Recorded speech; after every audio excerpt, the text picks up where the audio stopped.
Look, 1 minute. There we go. It's like YouTube doesn't like to go this way. It's like it don't like it. It's like I don't like it, doesn't it? How's everybody, man? You good? Just bear with me a sec.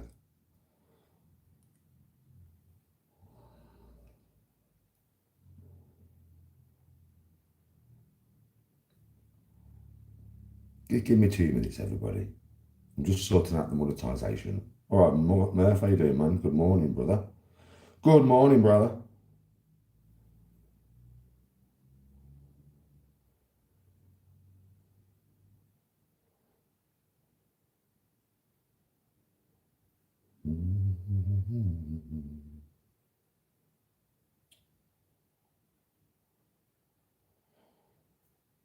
There we go. Done.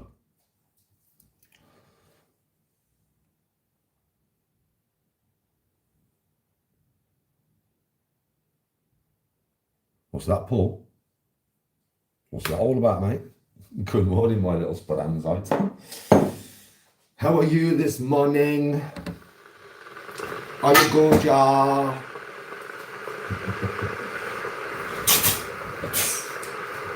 How are you this morning? You good? What have you all been up to in the last few days since you last saw me?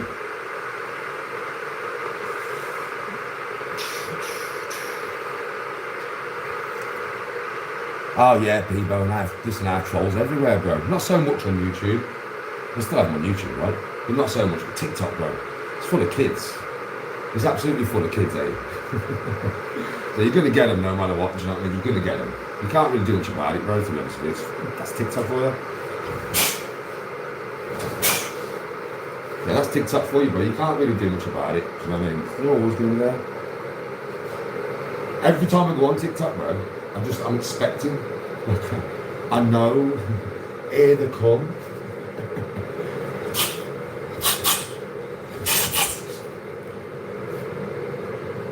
Asda was funny.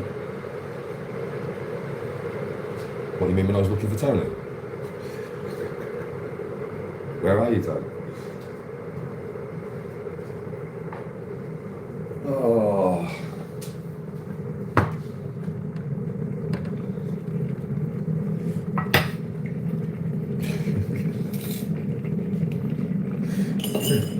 Where are you, Tone? Where are you, bub? I do it all the time, bro. Well, she's only a little bit, actually. Good things come in small packages, like, which is only a little bit. She's only a little bit, and that's only G.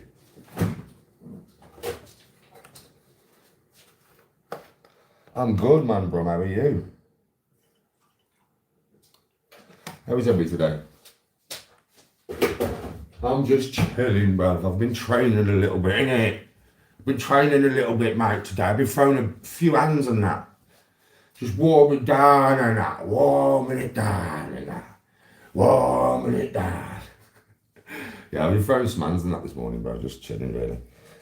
Doing a bit of movement. Get a bit of movement in there.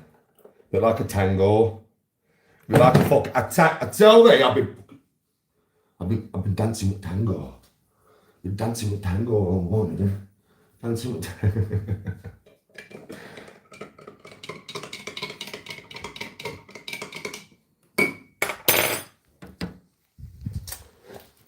Oh, man. So this morning I've been out running.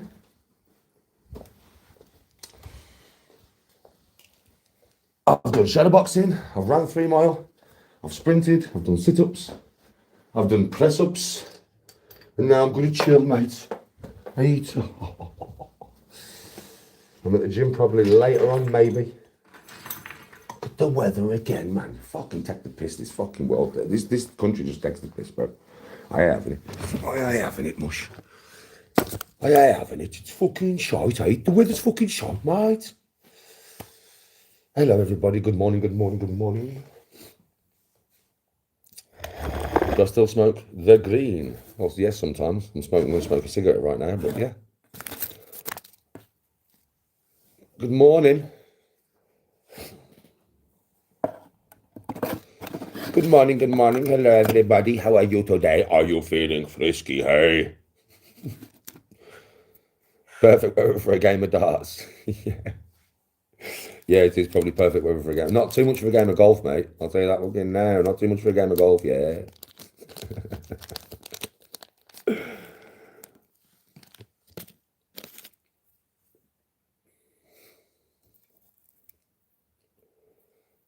Well, Andrew, if you think it's that easy to just stop, you are very much mistaken, my friend. It's really not. If you think it's that easy to just stop, bro, I mean, you must, well, you probably never smoked weed. Have you ever smoked weed? It's one of them ones, bro. It's like, it's very hard to stop. Especially, well, for me, especially. Because it's my medication, bro. It is literally my medication.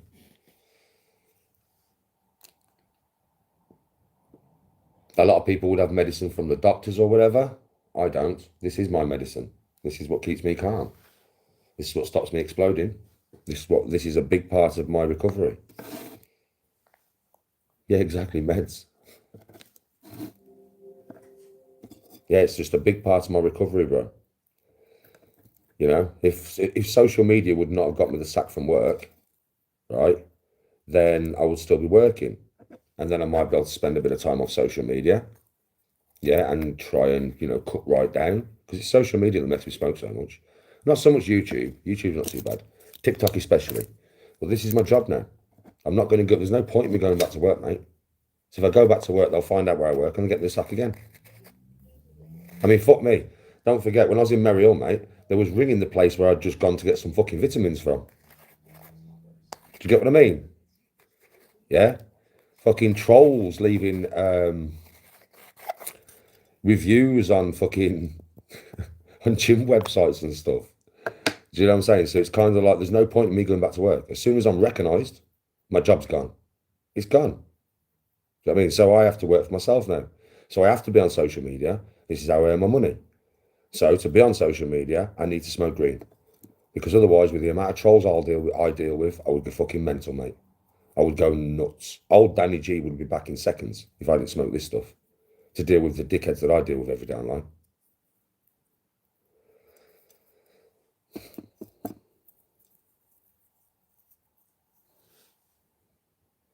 You sent me something on Messenger about the trolls. I'll have a look. Oh, I know, Alfie. You know that, don't you? You know that. Pure obsession. And people think it's funny, but it's not. It's childish. It's not funny. It's not like they must have thought, oh, that'll make him angry.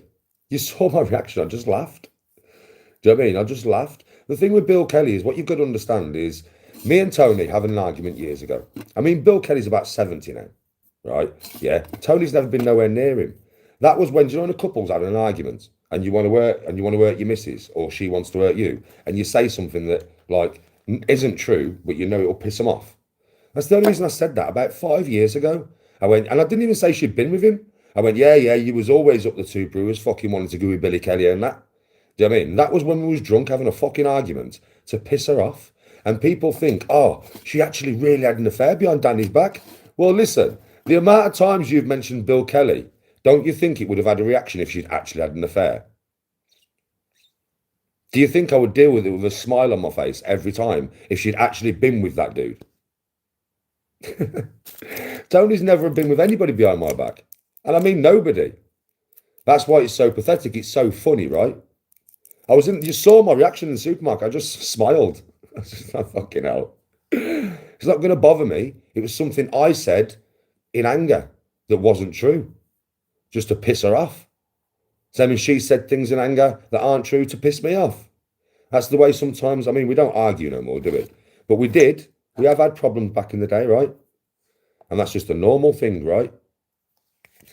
People are fucking stupid. I'm not going to get stressed, am I? I know for 100% fact, Tony has never slept with no other man other than me since we've been together. And I know that for a fact. For an absolute fact. Why do you think I let her go on holiday all the time? If Tony was capable of cheating on me, do you think I would allow her to go on holiday with her mates every 2 years? She's just come back from Benidorm. Next year, she's going to fucking Turkey.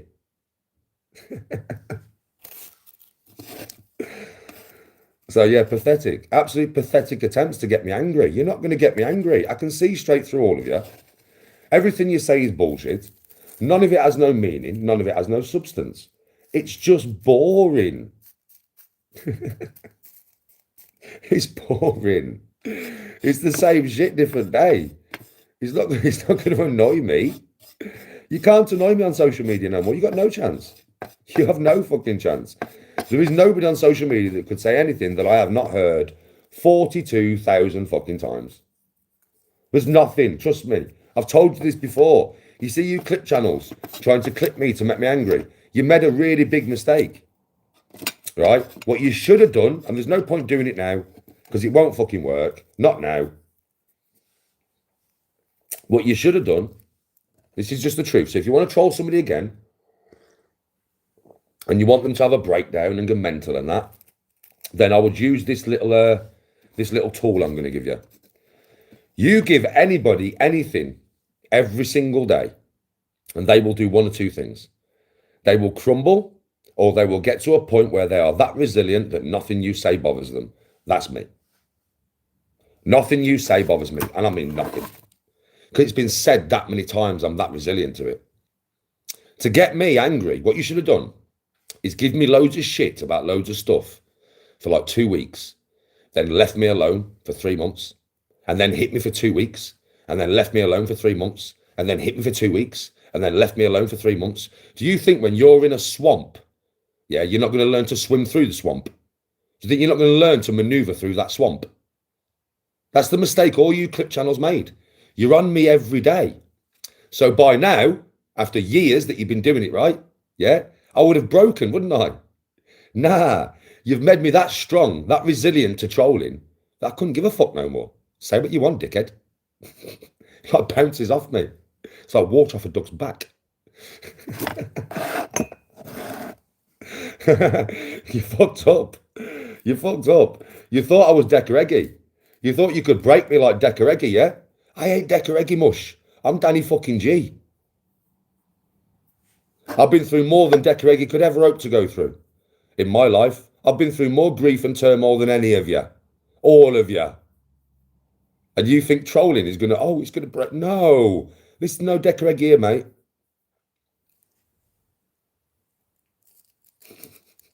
Stupid bastards. About as much sense as a chocolate fucking ashtray. I swear, about as much sense as a chocolate ashtray.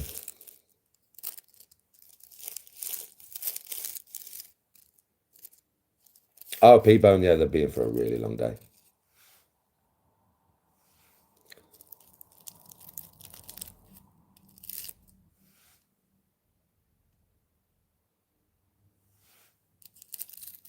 Oh, I know, Chief. But the thing is, Chief, is what they don't realise. It's like another thing. It's like, right, let me explain something to you. They got me the sack from work. I didn't break down and start going mad on camera like a fucking little bitch. I thought outside, like totally outside what they could possibly do to hurt me. And I thought, right, how can I earn money without them being able to affect how I earn money? Not crying like a bitch or going mad. Let's do social media full time. Yeah? So, at the moment, for me to go to the gym, I have to drive for 25 minutes in my car. I have to use petrol to get there. So it costs me about 25 quid a week, something like that, to go to the gym in my car. Yeah. I also pick Annika up.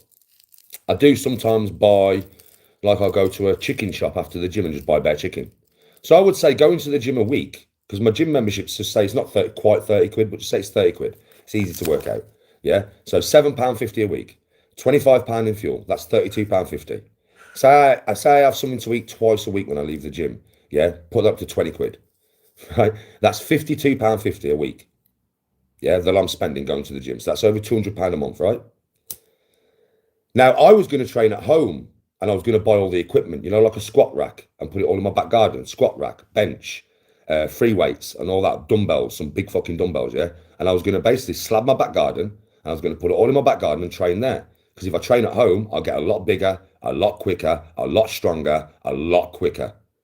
Do you know what I mean, right? Because I'm in my house. So I can train so fucking hard. I've got access to protein in my kitchen. Like normally when I leave the gym, sometimes I'll be talking to you guys on camera and I'll forget to put my protein in me.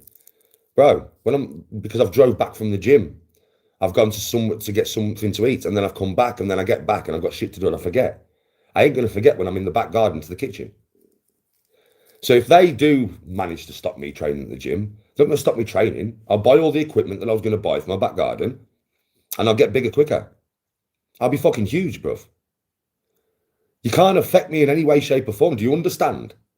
You trolls may try all you want. If you met me leave the gym, you'll save me £200 a month.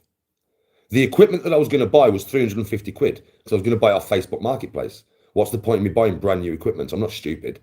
Yeah, so 350 quid. You'll save me over £200 a month. 2 months pays for my equipment. And I'll get bigger quicker because I can wake up in the morning, eat my breakfast, go outside and train. I'll get bigger quicker. It'll cost me way less to get bigger as well. Way less money. I only went to the gym because my daughter trains there. And she wanted me to train there with her to show her some stuff. Well, I've been there for 2 weeks. I've showed her everything she could possibly need to know to train. But to be honest with you, it probably saved my daughter money as well. Because if you got me a non-member of the gym, I wouldn't be bothered. I'd be like, okay, come home, buy the stuff, phone my daughter and say, Annie, you might as well quit your membership, princess. You can come around the house and train with your dad. It's a lot closer, it's a lot easier. And I've bought all the equipment. And she'd be like, sweet, Dad.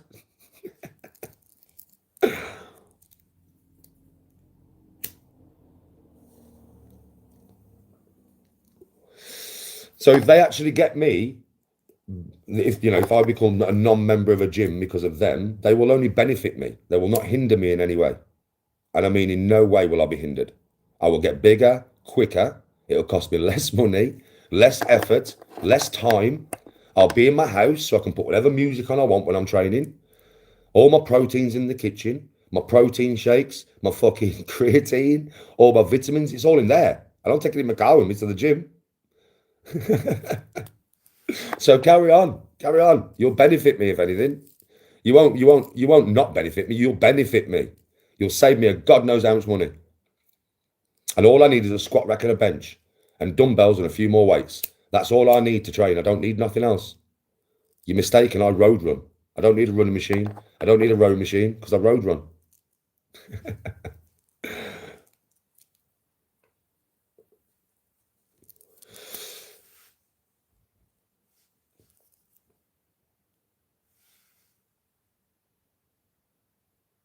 No, they haven't got me banned. Nobody's got me banned from the gym, bro. I haven't even had nothing from the gym. Where there's a will, there's always a way, Kelly.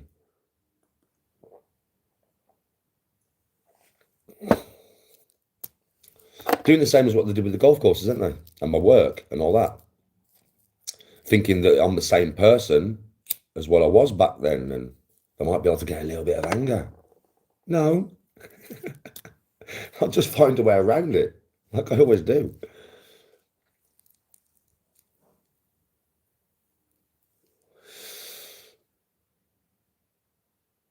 Free running's way better, Stinger.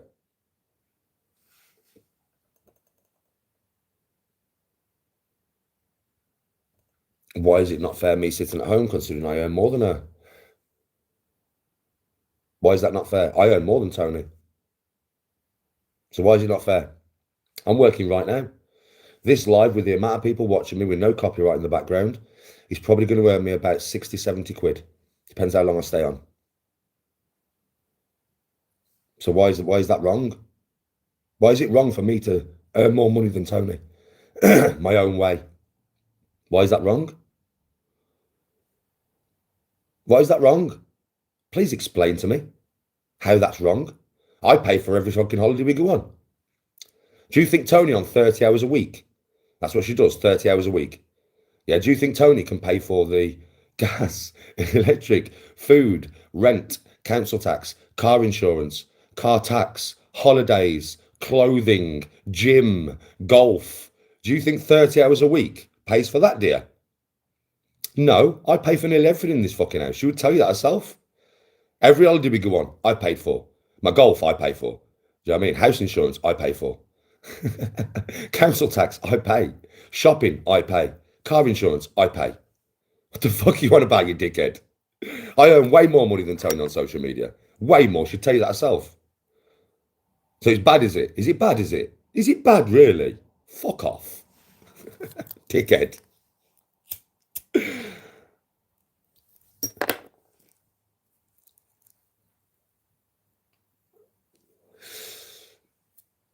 Yes, thing I think. I was working full-time, Kelly, as everybody knows. Danny was a full-time worker. You trolls wanted to phone my work and get me the sack, right, Lee? Well, then I have to think outside the box and think, how can I earn money and still give my wife the life she's accustomed to? I will put my personality on camera and earn it that way.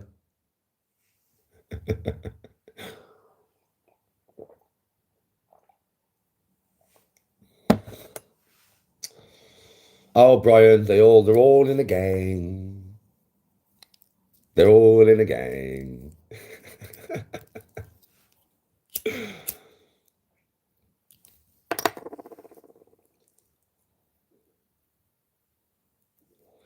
And I'm always in a good mood, mate. You should know this by now. I'm always in a good mood, bro. Do you know what I mean? I never used to be, but I always am nowadays. Come on. Come on, bro. Nobody can take my good mood away from me, bro. I meditate every day, kid. I meditate after I finish this live.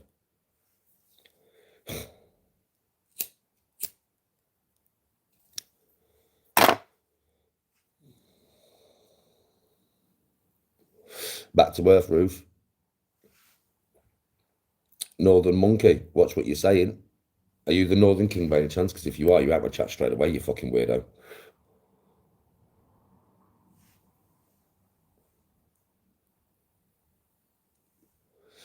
No, I don't, Alfie. No, I don't. You're correct, bro. No, I don't.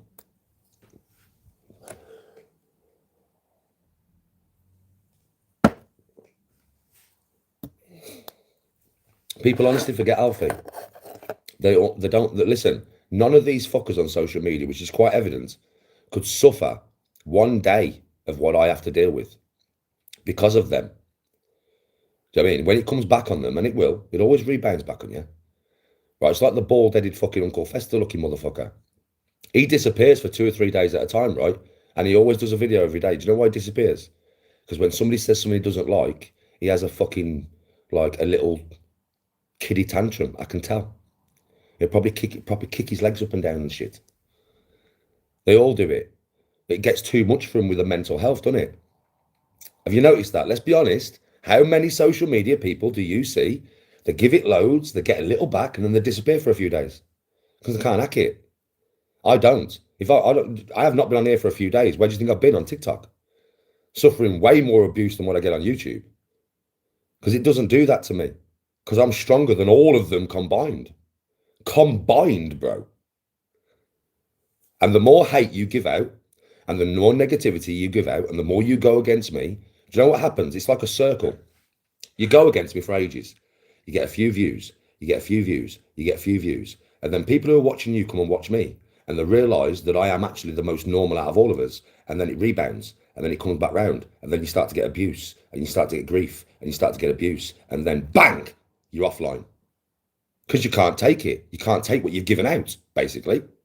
That's what happens to all of them. They can't take what they give out. Because they're weak as fuck. All of them are weak as fuck, bruv. They're so weak. And they don't get not 1% of what I get. They only get a little bit of shit. Just a little bit, a tiny bit, what I would call, like, nothing. Like, to me, that would be absolutely nothing. It wouldn't even be shit compared to what I get. Yeah, right? And they crumble. I'm crumbling. I need to go offline for fucking weak bastards. If you can't take it, don't give it. They're all the fucking same, man. If you can't take it, don't give it, you weak bastards. Any of you walked a day in my shoes, you'd have a fucking heart attack, panic attack, fucking your head'd goo. You'd need tablets from the doctors, man. You'd need to see a psychiatrist. And the thing is, most of you YouTubers, you silly cunts, you try and bring this on me, and believe me, it will rebound on you. Because people come and watch me, and they realise from watching me, Danny's the best out of all of them.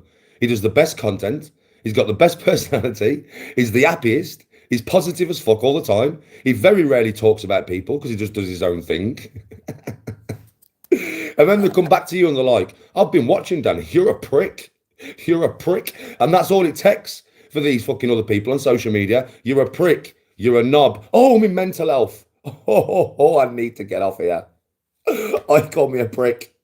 I call me a prick. Oh my giddy God, what am I going to do? It's pathetic. And all these people are the ones that come on here and insult everybody every day, and you think that they're amazing for it. They're amazing, but watch how often they crumble. Watch how often they disappear.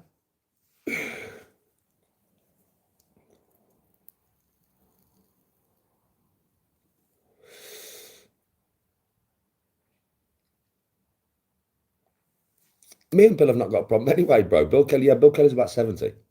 I think he's still alive, bless him. I think he's still kicking. Tough man back in the day, Bill. Don't get it twisted, bro. Bill's a tough man back in the day. I mean, he's old now. Probably still a tough man at 70, you know, but he can still fucking bang for a 70-year-old. I can guarantee you that.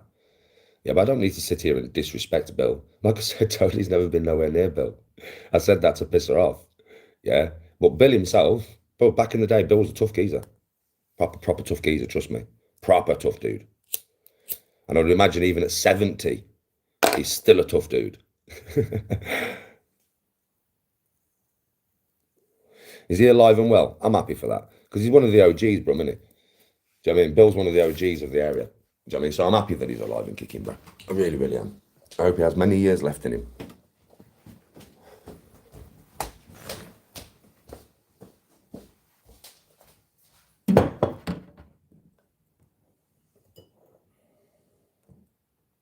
Yeah, he's Brett's dad. Yeah.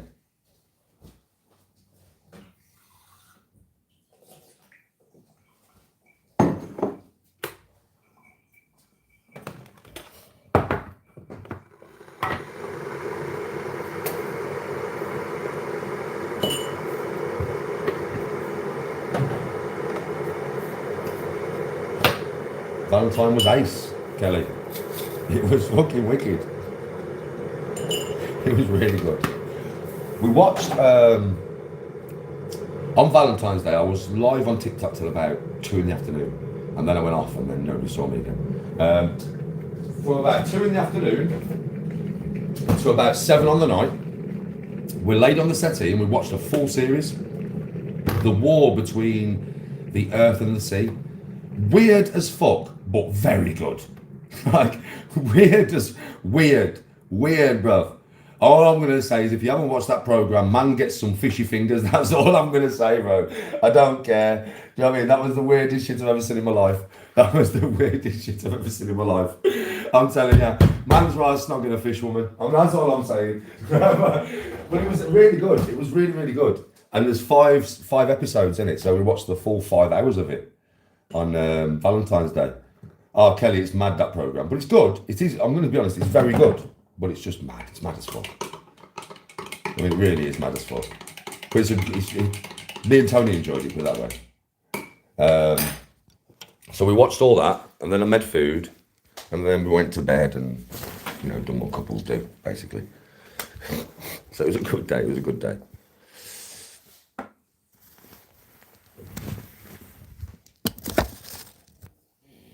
It was mad as well because I don't really want to spoil it for anybody who ain't watched it. If you ain't watched it, I don't want to spoil it. But there's some mad shit in that programme, man. I'm telling you, you'll be like, what the fuck is going on? Because I was watching, I was like, what the fuck is going on? The food was nice.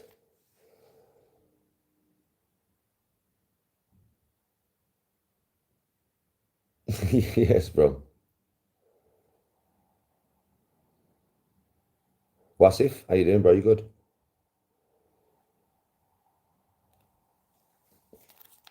Yeah, the food was nice. We had sirloin steak with like this butter and stuff on it. I think it had chili flakes on it. Chili flakes in the butter, I think. We had dauphinoise potatoes, green vegetables, and I made like a peppercorn, pepper sauce kind of gravy thing. The starter was that quiche, man. Caramelized, car, caramelized. That took some getting out. Caramelized onion and goat's cheese quiche, and then lemon cheesecake for dessert. It was massive as well. Do you know when I cooked the steak and all the potatoes and all that? Oh, Tony loved it. She give it a 10-10. Yeah, do you know? I put it on the plate because we'd already had the quiche. The quiches were small. There's only small quiches, but they were small, trust me. So I made the quiches. I put the stuff on the plate in the kitchen. I just looked at it and I was like, wow, that's a lot of food. It was a lot of food, man. Tony ate it all though, bless her. She fucking ate it all, did she? Did she not? Oh, of course she did. It's mad, you know, how they can even do that for that price. Because I normally go in Marks and Sparks every year, like, you know, so it's 25 quid for the Valentine's meal. Tony wanted to go in Asda this year. She'd been looking at all the supermarkets and she'd looked at some of the stuff in Asda and she wanted to get the stuff from Asda. So I was like, okay, we'll go in Asda. That's why I went in Asda. Normally I go in Marks and Sparks, isn't it? 12 quid. All of that, £12. How the fuck could they even afford? It's a bottle of wine as well, don't forget. You get a bottle of fucking wine, bruv. So, for 12 quid, you get a starter.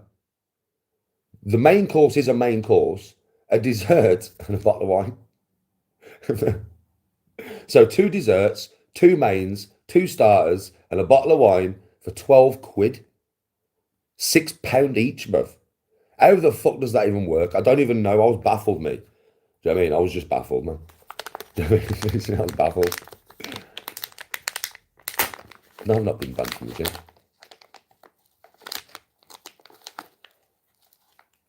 Wasif, 2 sirloin steaks. Just the steaks, bro. Sirloin steaks, dauphinoise potatoes, spring greens, gravy, peppercorn gravy, 2 starters, so 2 quiches, about this big, yeah, quite thick quiches, right? Goat's cheese and fucking caramelized onion, and then fucking 2 little lemon cheesecakes for dessert, and a bottle of wine for 12 quid. For 12 quid. How the fuck could he even... Like I said, I baffled my head. I'm like, how's that even possible, bro? How's that even possible? I don't even understand how that's possible. And the sirloin steaks were nice, bro. I mean, I did pick the best ones there. Every time I'm talking, I've got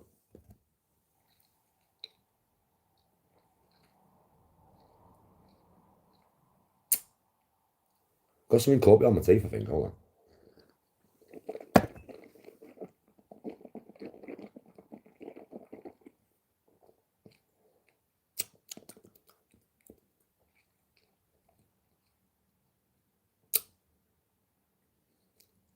That's better.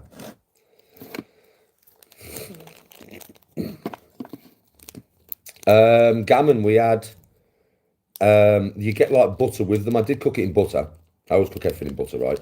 But you get like this thing on top of them, like a love art, and it's like a block of butter with some herbs or something in it.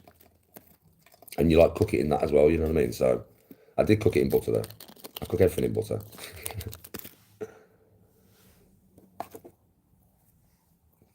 I've not even tried it. It's rosé, Wasif. It's rosé. I've not even tried it. We didn't have the wine. We just had the food and then went to bed. So yeah, didn't try the wine, bro. So I can't tell you, it's still in the fridge. I don't know what it tastes like.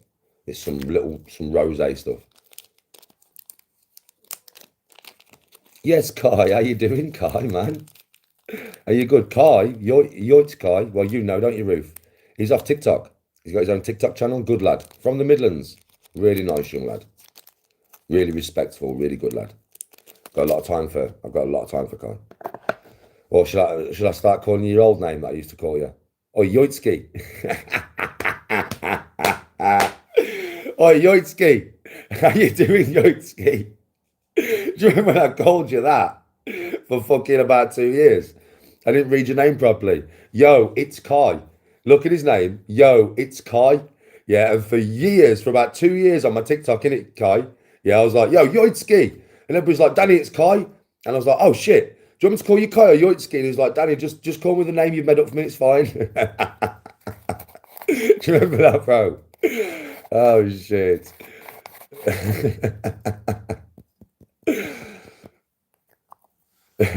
Yoitsky man. New nickname for you there, bro. New nickname, innit? I've made you a new nickname, Yoitsky man. I'm looking forward to some spring golf, bro. I can't wait. I was supposed to play on Sunday, gutted. I was gutted, bro. I got up at 4:30 in the morning. I was supposed to be playing. I was supposed to be teeing off at 10 to 8. Yeah. So I had to be there at 7 o'clock. So I got up at 4:30 in the morning, looked outside. It was heaving it down, bro. Me, my brother, and Pro, bro. It was heaving it down, kid. So I was kind of like, fucking hell. So I waited an hour. It was still heaving it down. So I phoned my brother. I mean, Pro had already sent me a message saying, Danny, I can't make it this morning. I'm not surprised because I bet Pro looked out of his fucking window on his day off. Yeah, at fucking 5 o'clock in the morning and thought, I've got to drive an hour and 10 minutes to go and play in that and then drive an hour and 10 minutes back soaked. I'm not surprised Pro couldn't make it, to be fair. I'm not surprised, Pro. And I was like, fuck it. So I phoned my brother and I was like, bro, we shouldn't play golf today. It's shit. It's absolutely shit. Do you know what my brother said to me? My brother's off his head, man. He's a madman. Nah, bro, we'll be sound. Come on, bro, let's just go and play anyway. I was like, no, bro. No, bro. He's like, come on, Danny, man. I mean, what's the matter with you? No, bro. So I was supposed to play golf on Sunday, but boy, was it shit. It would have been soaked, bro. I would have got soaked from the first tee to the 18th hole. So I didn't play. The desperation. Oh, yeah, bro, I got up at 4:30 in the morning on a Sunday to go and play golf. That's how much I wanted to play. I'm missing it so much, bro. The training, listen, obviously I'm training as well now, so I'm enjoying the training and stuff. It's not like I'm training to get bigger or anything, am I? I'm training mainly for the golf, to get myself a little bit stronger without getting too big. I'm like monitoring the size increase. But yeah, it's like, I'm really looking forward to getting back on the course. Don't forget, it's what I do. You all know, innit? A lot of you were surprised, wasn't you? When I came on here and I was playing golf and I had sets of clubs, like multiple sets of clubs and multiple bags and all that. And then you all realised, like, Danny's been playing golf all his life. It's just a lot of you have never seen me do it, have you? Because like I said, for 3 years, I was at my worst, you know, headspace-wise.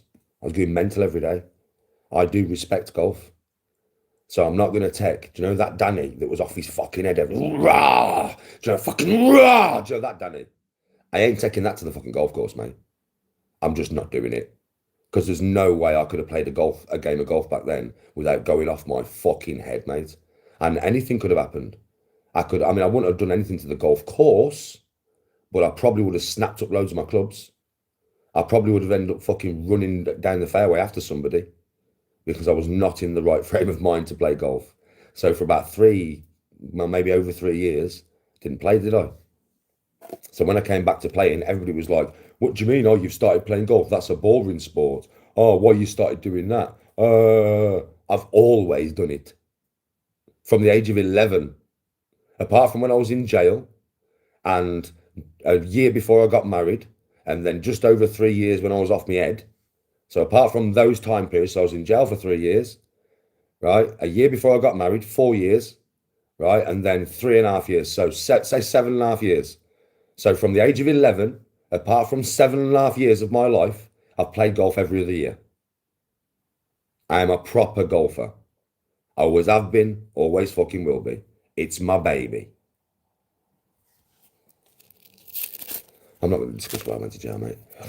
I don't discuss, you know, jail. I don't discuss fighting no more. I don't discuss nothing that's negative, bro. Nothing. Because negativity, like Brum knows me from Brum. Yes, Guy. Respect. Thanks for the money gun. Thanks for the money gun, bro. Yeah, Brum knows me. He knows me from, he's from Smethwick, bro. So he'll tell you, I don't chat shit when I tell you what I was like when I was younger. Brum will tell you what I was like when I was younger. Fucking madman, bro. And everything that I've told you is the truth. Most of it Brum knows about because he's been there or he's seen it or he's heard about it from all the lads that have been there and seen it. For me, if I talk about my past, this is the truth. It is a memory. It's not as mad as some of it sounds, right? It's no bullshit. Everything that I say I've done. It's a memory. So if I talk about it, it stirs the emotion of the time because it is actually a memory. And the memory starts coming back to me. And as the memory comes back, the feelings of the time come back. So if I'm talking about jail, fighting, anything like that negative, yeah, once I start talking about it, the emotion of that time will fill me. And that's how you get me to explode. That's when I explode. And if you watch all my content when I was younger, you'll see when I exploded. As soon as I started talking about violence, my fights, my violence, you'll all see it, right? I'm rational now. So I can sit here and tell you very calmly exactly what used to happen. I used to talk about stuff that I had lived through that stirred emotions in me that made me go bang. And that's why I no longer talk about it. I refuse to talk about it. I don't want to talk about it. I've learned my triggers, and that's one of my triggers.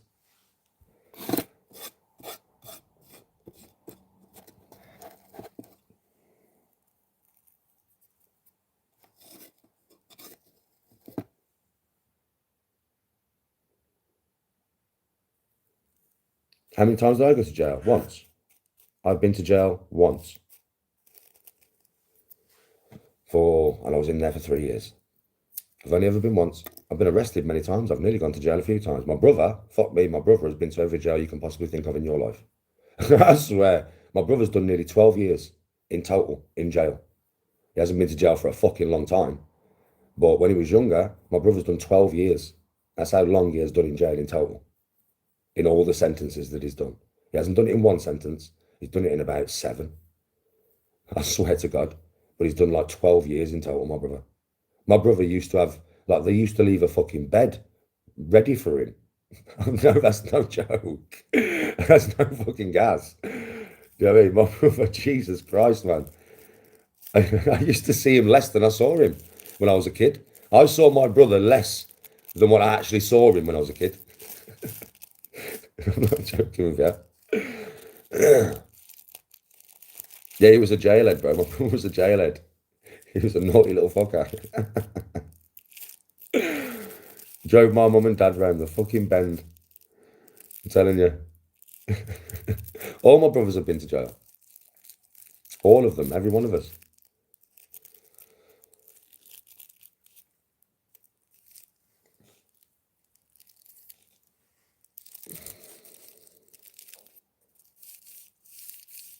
Yes, massive.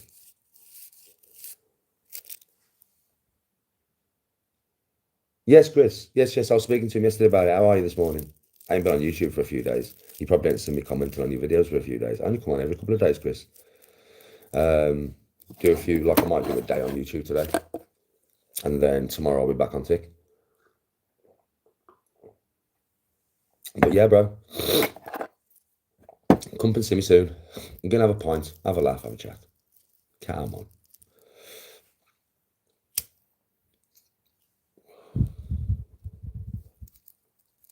I know you have, Andrew. You've been here for a long time, bro.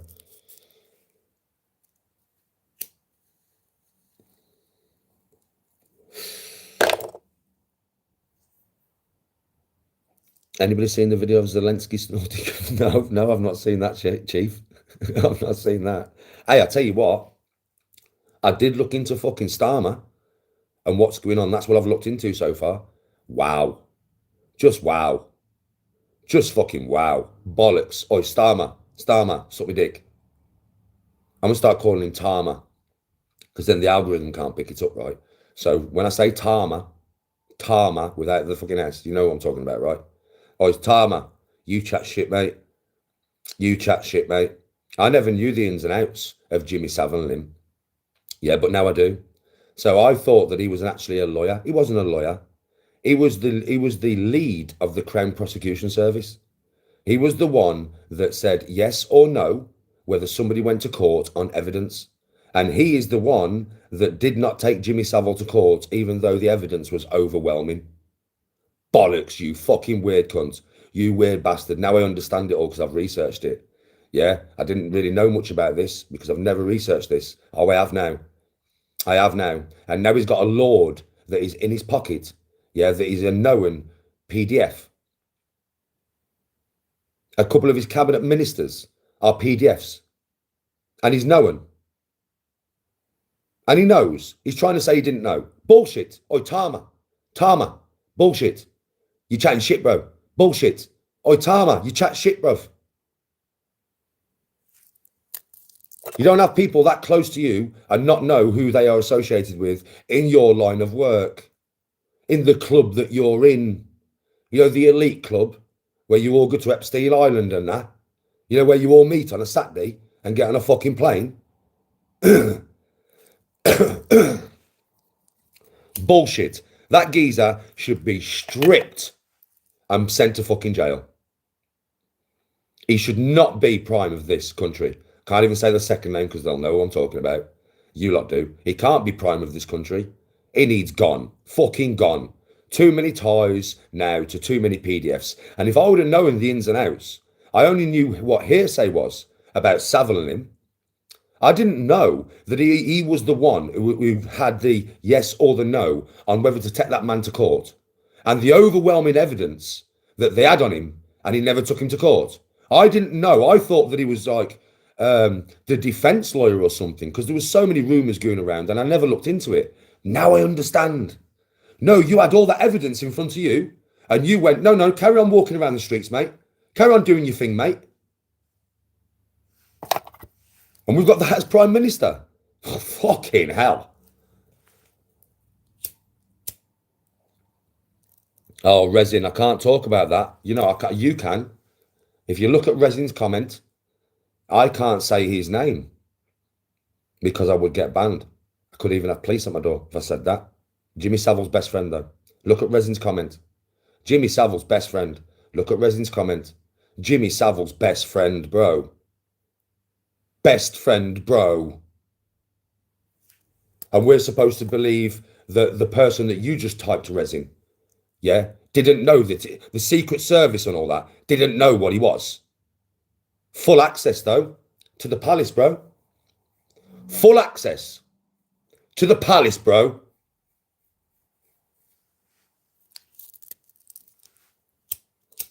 I wonder why said woman who died divorced said person. I wonder why said woman who died, I've got to be careful, divorced said person. When said person will be the leader of a country one day. Does that make any sense? Unless there's something very wrong with said person, why would said person's wife leave them?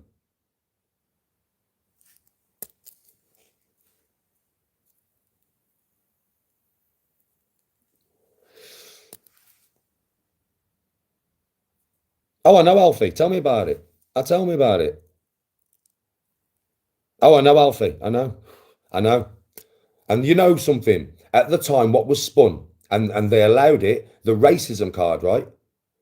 So she was with Al-Fayed, yeah? And everybody at the time thought, obviously, the leader of the country, the woman that now her son leads, but the woman who led, yeah, thought that she was racist, and because she was with a different coloured skin, it was going to bring disgrace upon the family. So that's why it happened. And they let that run because it's a convenient narrative. But now I think we all know. I think we all know why the divorce happened, the amount of information she knew about it, and she had to be shut the fuck up. Right?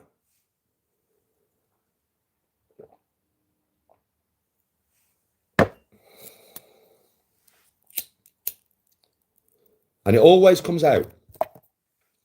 Everything, you know. I know he did. I know he did, mister. I know he did.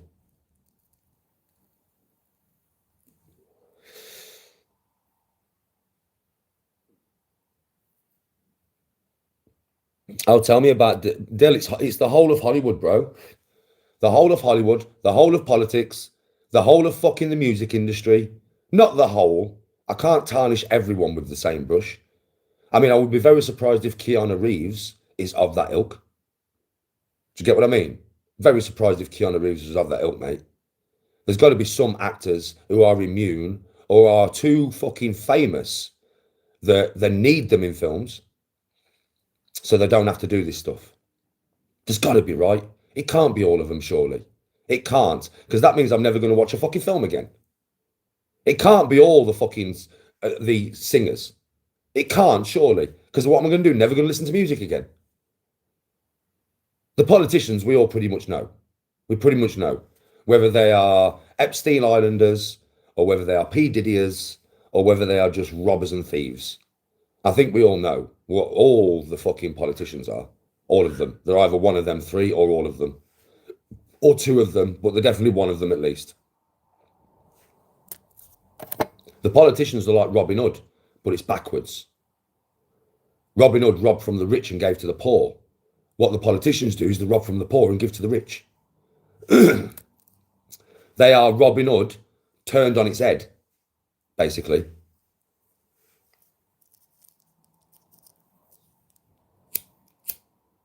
Bro, about this witchcraft, you've got to understand you've got like Bohemian Grove, the Illuminati, the Masons, the Bilderberger Group, Skull and Bones. There's so many of them. And do you know what baffles my head? They all worship demons, actual demons. I don't believe in demons. I don't believe in hell, and I don't believe in heaven. I just don't. At the moment in my life, I don't. So I'm kind of confused here. I'm like, why the fuck are you worshipping a statue? Why? Like, that is pagan as fuck. It's the most paganist as you can get, bruv. I know there's still the blood sacrificing shit. The richest people in the world, right? They are doing blood sacrifices. I don't know if with human, but definitely with animal, because I've seen it.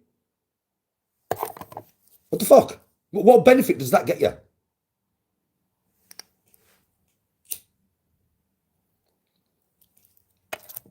Oh, they used to call it a conspiracy theory, didn't they? Until he went in with his camera.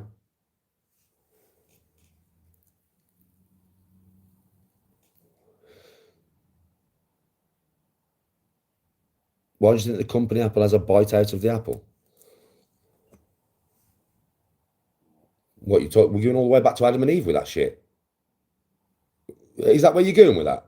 I mean, I never even thought about it. But is that where you're going with that? All the way back to Adam and Eve and that?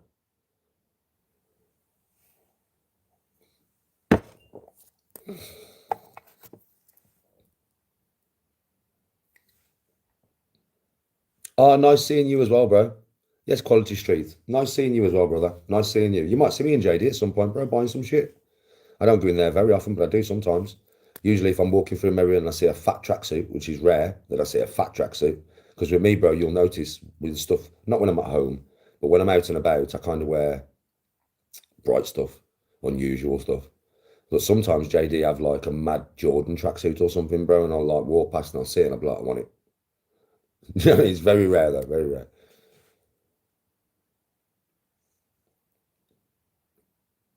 How long do I think we've been slaved off? What, as in we are modern day slaves and people don't believe it? Bro, it's never gone. They've just changed the way that they keep you a slave. We are all slaves. That's never disappeared, bro. Back in the day, to have you as a slave, they would whip you and beat you. Why? Because the ruling body and their army were bigger than the populace, bro, in many cases. And if there wasn't, they would kill the populace to make sure they were small enough to control. Nowadays, the populace is way too big. You can't control the populace with whips and stuff anymore, bro. Because if we revolted, there's billions of us. They would be fucked, like. They'd get eaten or some shit.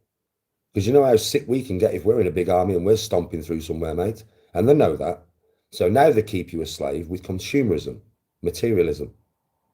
You keep yourself a slave now. We all do, me included. We all keep ourselves slaves to the system. That's the way slavery is done now. So modern day slavery, no longer with whips. Now it's done with law and courts and money and finance.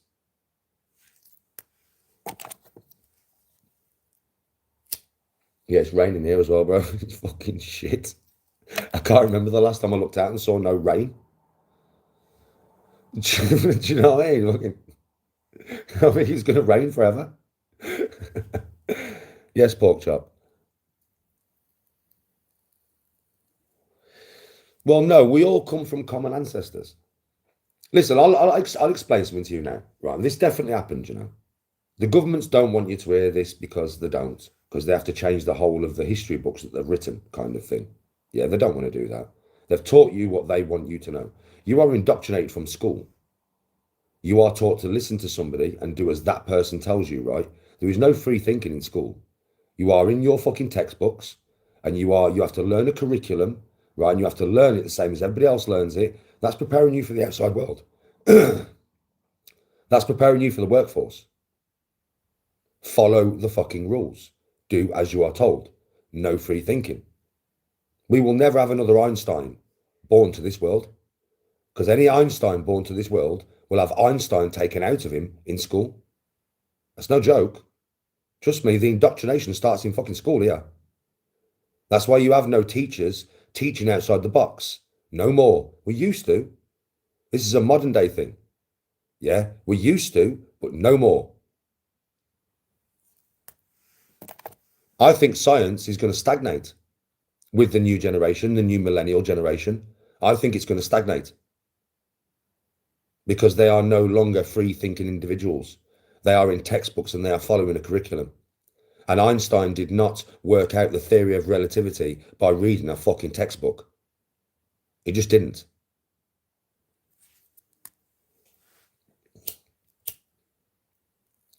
That's the way the world is going. I'm telling you, you do not understand. The world is fucked. It's fucked.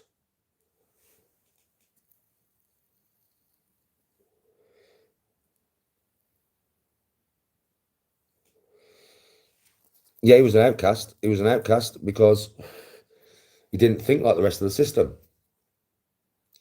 Do you know what I mean? Anybody was like that. But back then, he wasn't as much of an outcast as what you think. In scientific circles, mate, he was a hero. Nowadays, that kind of mind would be neutered. It would be dimmed on purpose. Because it doesn't take much to think about the world, to think what is wrong with the world. And they don't want people telling you what's wrong with the world.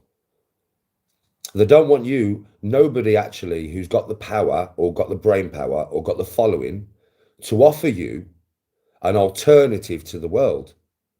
Because the world should not be the way it is. It should not. Money should not exist. Borders should not exist. I'm not joking. Powerful should not exist. We should all have the same. Everything should be free. I'm not joking.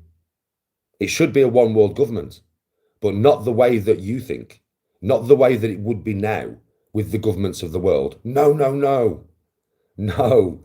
A representative from every country that is chosen by the people of the country to represent that country in a one world government, and not a politician. No. Somebody who puts their own case across, yeah, and is chosen from the people, by the people, and only to represent, because the whole world has the same goal in mind. What's the goal? What is the goal of this world? How do you stop money? Resource, right? What causes money? What causes war? I want your oil. I want your lithium. I want your fucking plutonium. I want your uranium. That's what causes war. Materialistic shit. And because it's worth a lot of money. Resource is worth a lot of money. Plutonium, uranium is worth a lot of money. Well, how about if we all work to one purpose and all these materials was used by the whole earth for what? I've said this before, it's no joke. To build a starship. To take us to another planet. Why do you need money if you're an interplanetary species? Every planet you go to is fresh resource, fresh water, never been touched. We won't have we wouldn't have a populace control problem, would we? We'd never be overpopulous because we'd just travel to other fucking planets and then travel from there to another one and then travel from there to another one. Do you think every single scientist in this world could not solve that problem if they worked together? Of course they could. Do you think we couldn't build a starship if every single resource was free? If, say, America didn't have the metal that was needed and they wasn't going to charge, they wouldn't do it with Russia. They would never give Russia. But say Russia have one part of the puzzle, America have another, Africa have another, New Zealand have another, Australia has another, China has another. But them engineers and those scientists are never going to sit in the same room and work together because they're from separate countries. That is how the human race should be functioning. You go home, food is free, water is free, gas is free, electric is free, nothing is paid for, you don't need money. You go to school, through your exams, you are put into whatever, right, the system, and it would be a fair system, deems you good at doing. I mean, you could be a farmer for the human race, but it doesn't matter because you only work a certain amount of times a day, right? And you would have lots more spare time. I would say 5 hours a day would be enough in any job. So the rest of the day, you'd have fucking bare time for history, science, learning about your spirituality, all that kind of shit. Now that world seems pie in the sky, doesn't it? Seems like, how the fuck's that possible? Well, it's not possible in this world because they've took it directly opposite from it. We die if we stay on this planet. We die. The human race, well, might not die, but it'll have to start again. How do I know? Because it's already done it. 12,500 years ago. The Younger Dryas happened, man. A massive meteor or comet. We think a comet. Because you know a comet travels 40 times faster than a meteorite. So a comet hitting the Earth is a lot more dangerous with the kinetic energy when it hits than a meteorite. A smaller comet will do more damage than a bigger meteorite because it travels so much faster, right? Canada, we wasn't even out of the last ice age. Get into your head what an ice age means. I'm going to learn you something now. When the Earth is in an ice age, the whole Earth is not covered in ice. The ice creeps down further from the North Pole and it creeps up further from the South Pole. But the equator is always free of ice and it's always hot. Right? So 12,500 years ago, we were coming out of an ice age, but we wasn't out of it yet. Canada was an ice shelf, like Antarctica. There was no land, right? The whole of northern Canada, it was an ice shelf, a mile thick, just like Antarctica. A comet or meteorite, we don't know, hit that fucker, split it, and caused tsunami waves 1,000 feet high, traveling at the speed of sound. That wrecked the whole planet. Because you've got to understand, that's not just tsunamis that's going to do that. Yeah, earthquakes, volcanoes, everything's going off. And that's where we come from. We come from the central band of Mesopotamia, which is right in the center of Europe, where the waves didn't hit, the earthquakes didn't hit, the volcanoes didn't kill everyone, and a small group of people from that part of the world is where all of us come from. So whatever color those people was, we come from that common ancestor. Because the human race nearly ended 12,500 years ago. That is truth. We will go through another cataclysm, and unless we are off planet, the next one could end us all. It could just end us all. Like the dinosaurs. That's why it's important for us to become interstellar. The human race will always be here. It only takes one big cataclysm to kill us all. You don't understand. For the Earth to wipe the fucking slate clean and start again. I think every super volcano, every super caldera, every volcano went off on this planet at the same time. Yeah, the planet would be done. Everything would choke and everything would die. I reckon if every nuclear bomb was launched at the same time, you would cook the whole planet and everything would die. Every animal, every species, everything. And the Earth would have to start again. And we have the technology now to do that. All the nuclear bombs on the Earth, trust me, could end the Earth.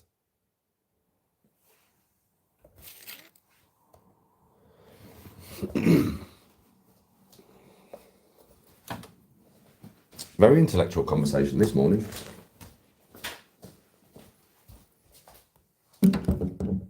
Very intellectual, right?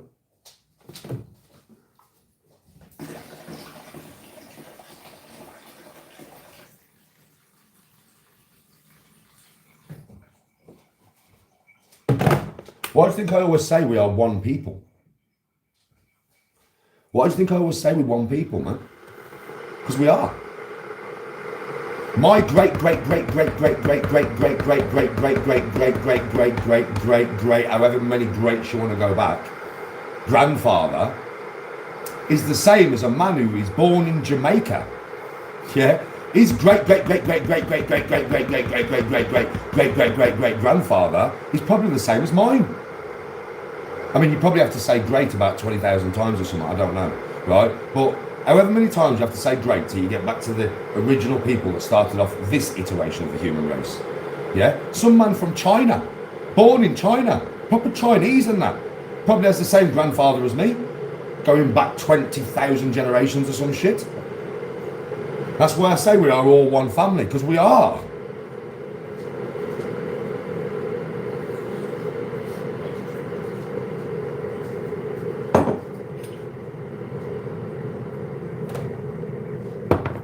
See, Adam and Eve, it depends if you believe in Adam and Eve. I would probably believe more in we was made. Well, not by a god, by an alien species, maybe. That is more feasible. The reason that is more feasible is because we can make life forms now. But we cannot detect God.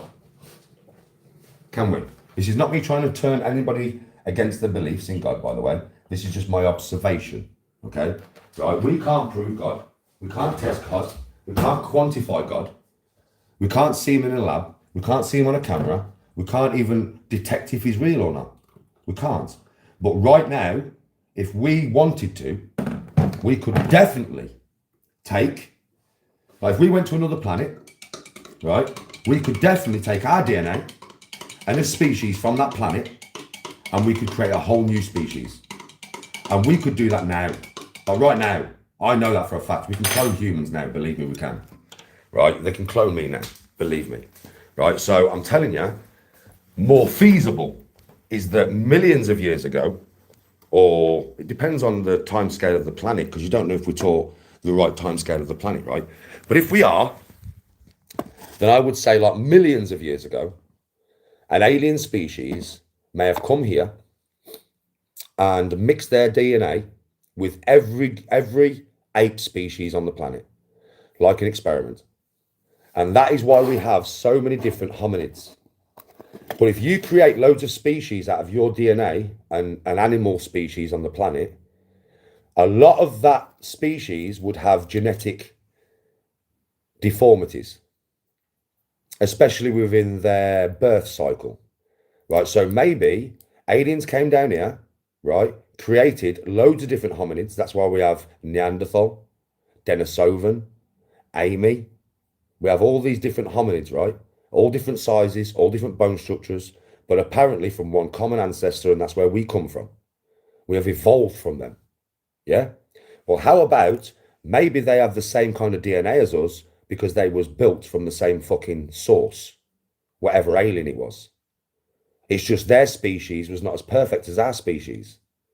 So our species is the ones that multiplied and managed to live and carry on.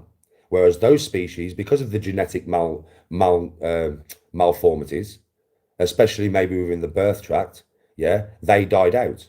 Or on another scale, because we know what we're like, maybe they made all these species, we multiplied rapidly, we are warlike as fuck. We are the most warlike species on this planet. I'm telling you, aliens came down here and they crashed, we would take their body, probably dissect it and try a bit. We'd probably start eating it. That's how fucked up humans are. Yeah, I'm telling you, we'd try that meat. That's a guarantee. Probably got bear protein in it or something. Think what we do. We just mass murder every species on the planet. That's what we do. So maybe they made us. We fucking hunted all the other species to extinction and then turned on the people who made us. Because you come here in spacecraft. You can't come here with thousands in a spacecraft. It's going to be a small crew. 50, maybe? Well, after what? 5 generations of us multiplying. There's probably hundreds of us, then thousands. And it wouldn't surprise me if we turned on whatever made us. Because we are warlike as fuck. What's the most warlike race of all the ape species? Chimpanzee. What are we closest to? Chimpanzee. They'll eat their own. Chimpanzees will eat their own, right? We know that. They are the most warlike chimp species on this planet.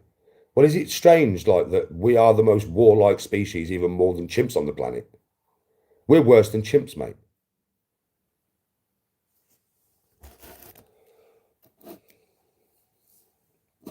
That makes more sense to me. Even though that is very far-fetched, right? Sounds like a movie that I've just described here, doesn't it? You could probably make that into a movie, it'd be sick, right? Yeah, but that sounds like a movie. But it's more plausible than a god, though. It really is more plausible than a being that can create the earth in 6 days and 6 nights. It's more plausible than an entity that is that powerful. It can create matter from will. There's nothing there. I want something there. It's there. That's more plausible than that, though. To me, even though that is quite far-fetched, what I've just said to you. It's quite like out there, isn't it?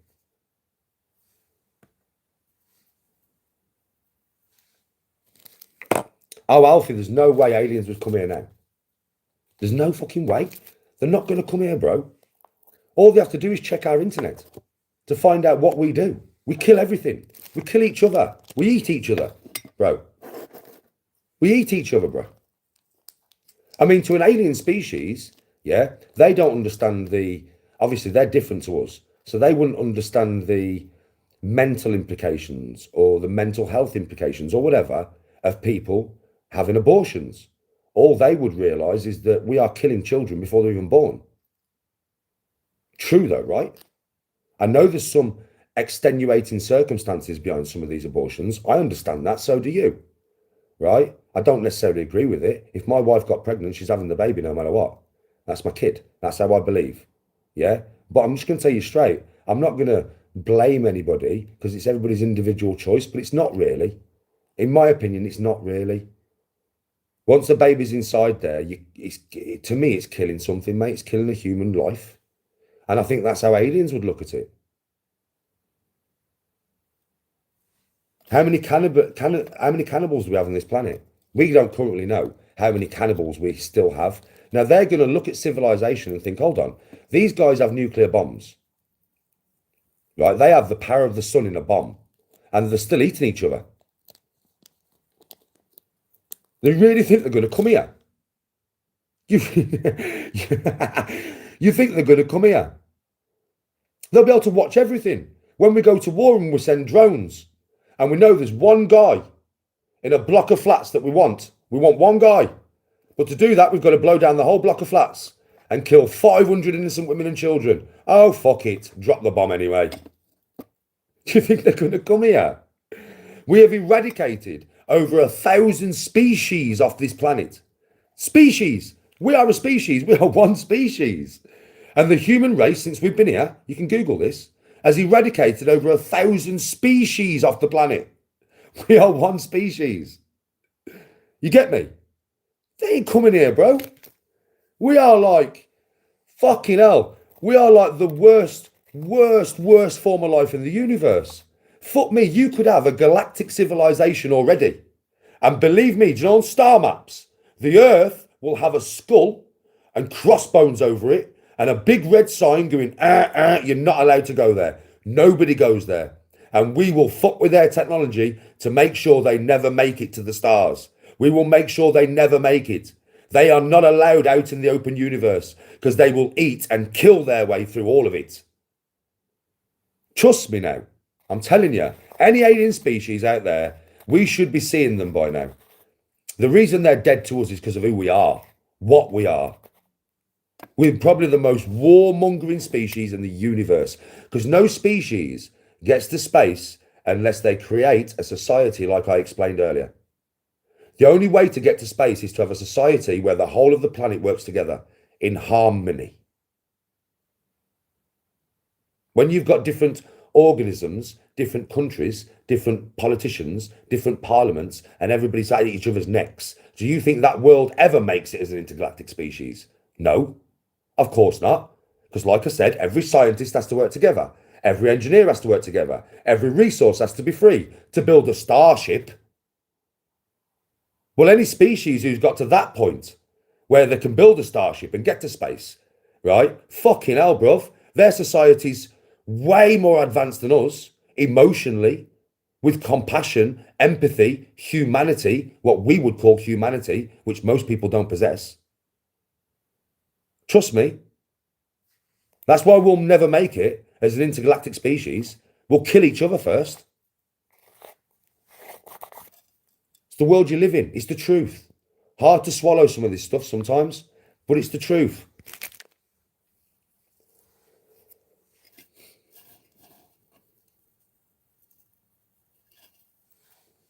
We could be in a sophisticated simulation.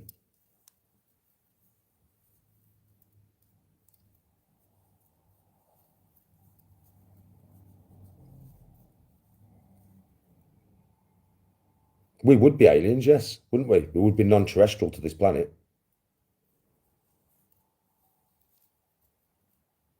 Evolution's a mad thing, bro. Darwin's evolution, I do not believe in. I think it would be way more weird than that. Yeah? Ape could have been the top species on this planet. And then we was introduced. That's why it seems like we've evolved from apes. Because effectively we have, but done in a lab, maybe. I mean, don't forget, Darwin's evolution could be real. Darwin's evolution could be real. Do you know what I mean? We wouldn't know. I'm not saying it's not real, because it could be real. We could have evolved from fucking fish.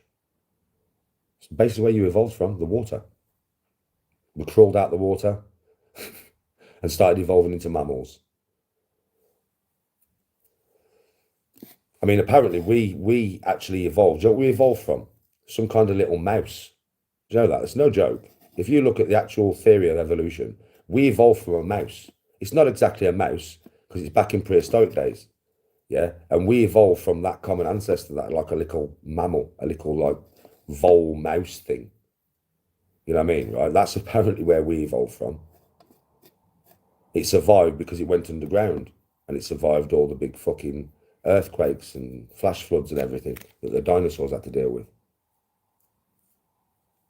Nobody 100% knows where we come from. We don't. I'll tell you what is a good theory though, bro. Mars used to be Earth-like. Now, the Cydonia Mensa of Mars apparently has trinitite on it. Now, trinitite, apparently, this is apparently, they can detect it, right? Some scientists say it's been detected. Well, trinitite is a glass, and it's only formed under nuclear fucking explosion. We've got it on Earth. What happens if we come from Mars? What happens if we actually come from Mars? Because Mars used to be Earth-like. It used to have rivers, lakes, seas, forests, grasslands. It was just like Earth. Something, either some kind of nuclear fucking catastrophe or some massive meteorite that caused an airburst, stripped its atmosphere and destroyed the surface. And now Mars is a wasteland. The atmosphere is too thin, yeah, for the ground to be able to support life. Literally. Mars has an atmosphere, by the way. It's just very thin. Too thin. It can't hold on to anything to produce rain. Basically, Mars is a planet that was Earth, and now it's a desert. What happened to make it a desert? And they would hide that from you. If they knew that we'd come from Mars and we blew it up with nuclear bombs, and then we came here and we made nuclear bombs again, and they knew that, they would keep that from you, because you'd go mad. If we'd already fucked one planet, yeah, you'd go mad. It's mad as well, because you know Venus is in a runaway greenhouse effect. So you've got Mars that potentially was ruined by some kind of nuclear catastrophe. Yeah. And Venus is in a runaway greenhouse effect. Research it. I know everything about these planets, man. What are we causing here on Earth? A greenhouse effect. Because we are. We really are. People don't want to believe it, but it is real. We are causing the greenhouse effect. It is heating up faster than it should be heating up. because we're chopping down too many trees. We're destroying the green plankton in the ocean. We're pumping too many fucking nasty shit into the air. We are fucking up the planet. The jet stream, the Gulf Stream, it's all being fucked up. Well, that is like the start of what happened on Venus, because Venus is closer to the sun, which is in the Goldilocks zone. So Venus was like Earth. Venus had rivers, seas. Apart from that, would have been more like a tropical jungle, because it's closer to the sun. So it would have been a jungle planet. What's happened to these two planets? What has happened? They'll try and say natural things have happened to the planets. But nah, we know what we do. We destroy everything. We kill and destroy everything is the human race. So does it not stand to reason that maybe we started on one planet, fucked that one up, went to another one, fucked that one up, and now this is the only one we got left. And what's happened on both the other planets, we're doing on this one planet now, both of the things. Greenhouse effect and creating nuclear power that could destroy the whole globe. Mad theory, really out there, but at the end of the day, it's a theory nonetheless, and it's my own. You won't really hear that theory from many people, because you won't. The only time you'll hear that theory is if they've listened to me, because that's my own.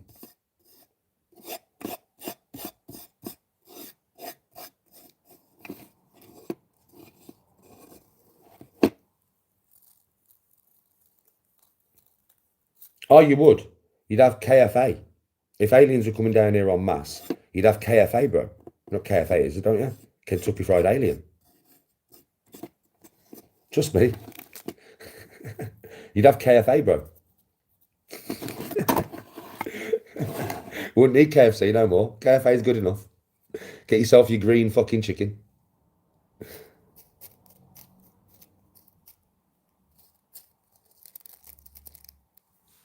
I'm fast and I'm quick. I am quick. I'm in chat now. Type away. I'm in chat.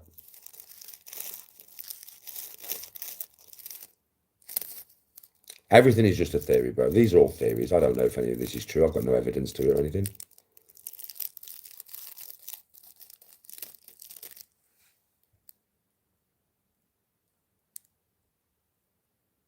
Should we trust NASA? Yeah, the greenhouse effect is very well known. Should we trust NASA? No. Fucking no. Let me ask you something. And I'm going to come to chat for this. I'm going to let you all type your answers. And then we're going to see if anybody thinks the way I do or anything. Why does Elon Musk, the richest man in the world, can have whatever he wants, whenever he wants it? And why does he want to go to a desert wasteland of Mars? Why is he committing all of his billions to try to get there? Chat.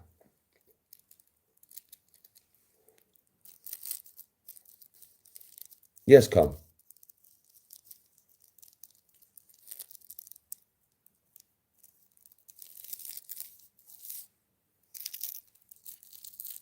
Can anybody answer that?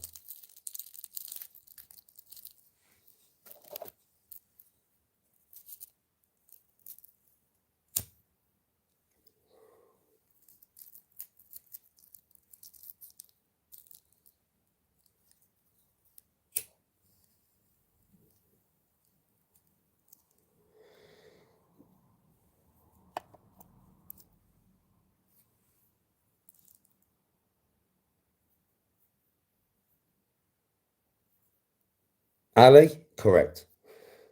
But I'm wondering, I don't think it's resources, bro.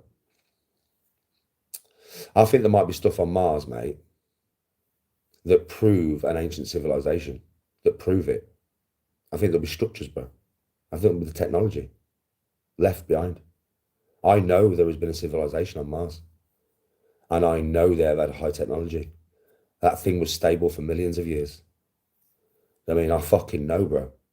We're not allowed to know about it, though. We'll never know about it, you know.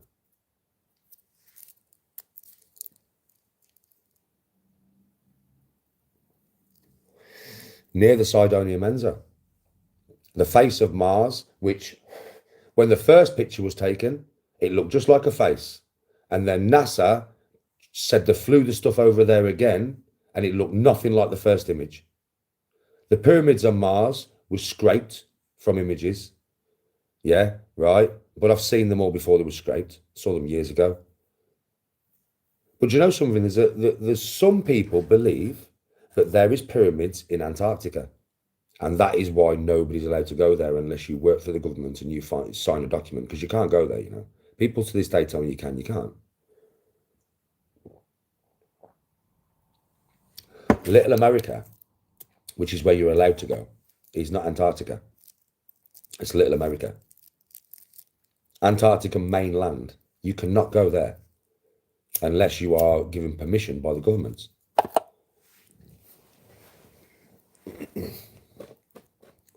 Oh, I know, Mike.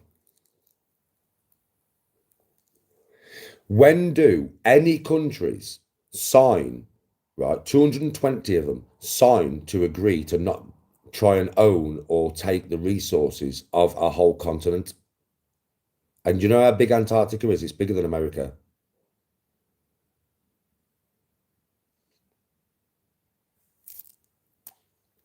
What is down there that they don't want you to know about, basically? There's definitely something, right?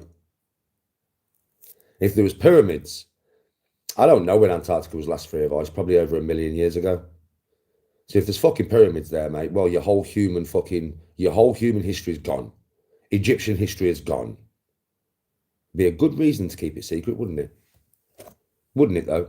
If there's pyramids on there, mate, you can't build pyramids on ice. You can't. Do you know what I mean? So the fact of the matter is, them pyramids would have to have been built when it was free of ice. I'm sure that's like over 1 million years ago. I don't know. Google it. 1.2 million or something.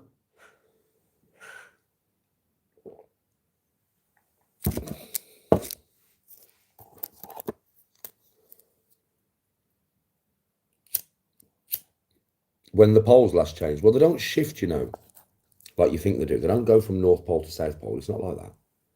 The Earth doesn't go and just flip on itself. A pole shift is just when the poles move.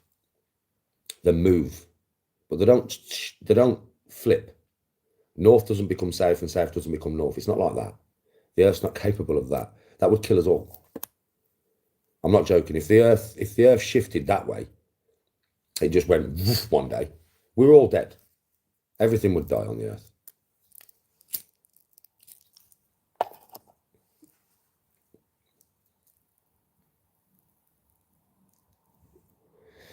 I have thought about it. I'm looking into it now.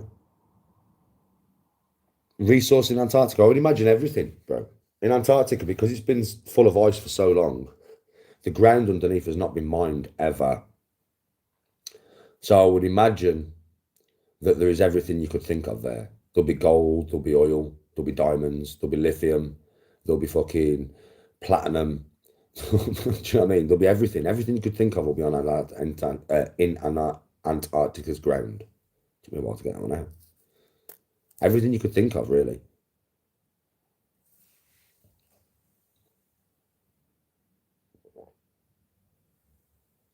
I can't be a flat earther, bro, because I don't believe in flat earth.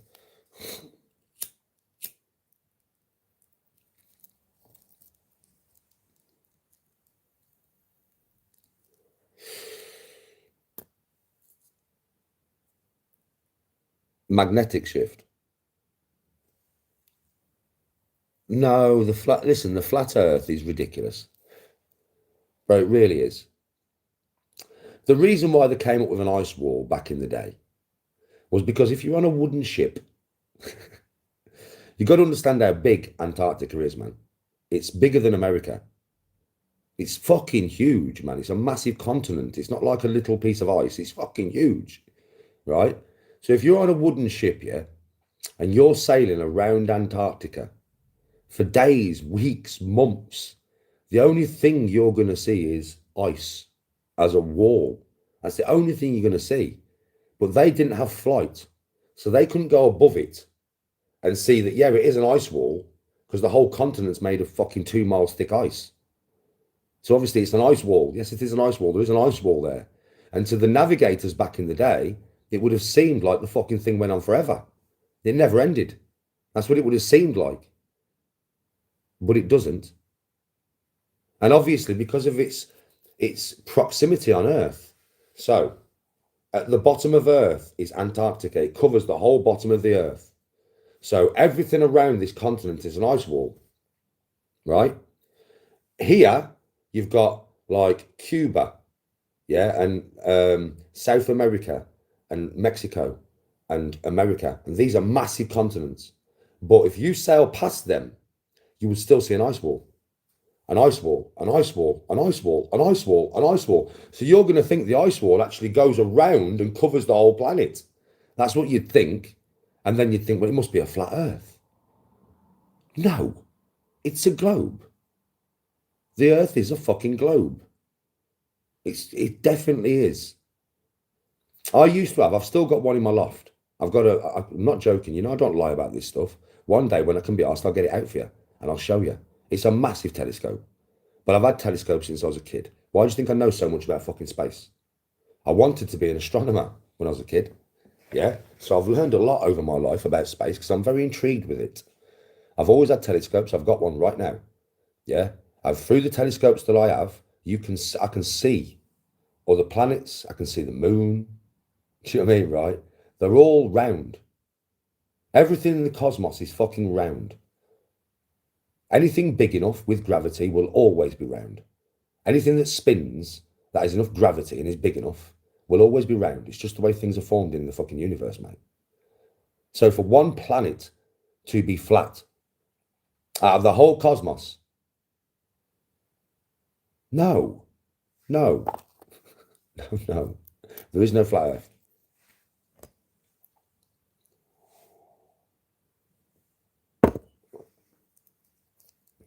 What, my telescope? No. I don't use it very often, bro. But I used to look through it with my dad. So it actually has a bit of emotional meaning to me, the telescope. Exactly, super. But you could borrow it and bring it me back, bro. Just don't do anything to it, please. Because it means something to me. But you can borrow it for a couple of months if you want. And have a look through it and look at the night sky. I'm not using it at the moment, so I ain't used it for a couple of years. So if you want to use it, bro, you can borrow it by all means. Just be very careful with it, please.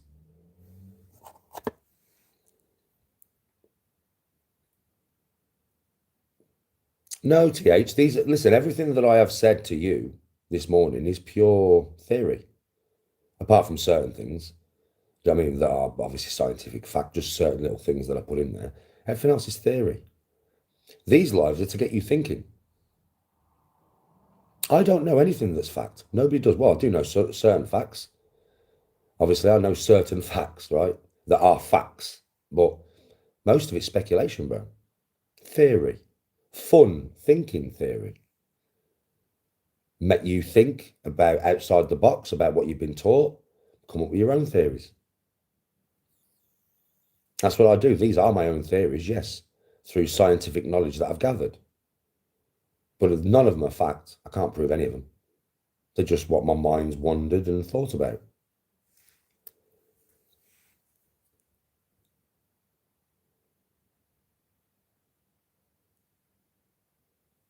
Some of it is very dangerous, what I'm spouting. Like what? Like what? Talking about where the population of Earth could have come from and that we might not be terrestrial to Earth. Why is that dangerous? It's not. Yes, bro.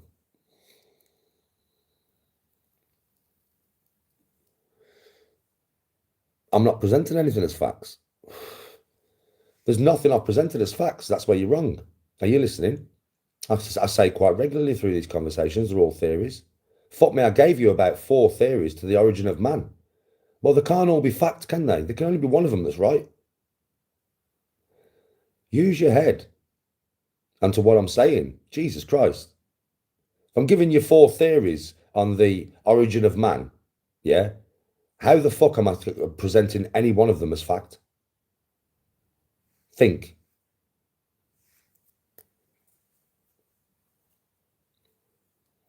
Some things are truth. Depends on what I'm talking about. Some things are truth, bro. Some things aren't. Some things are just theory.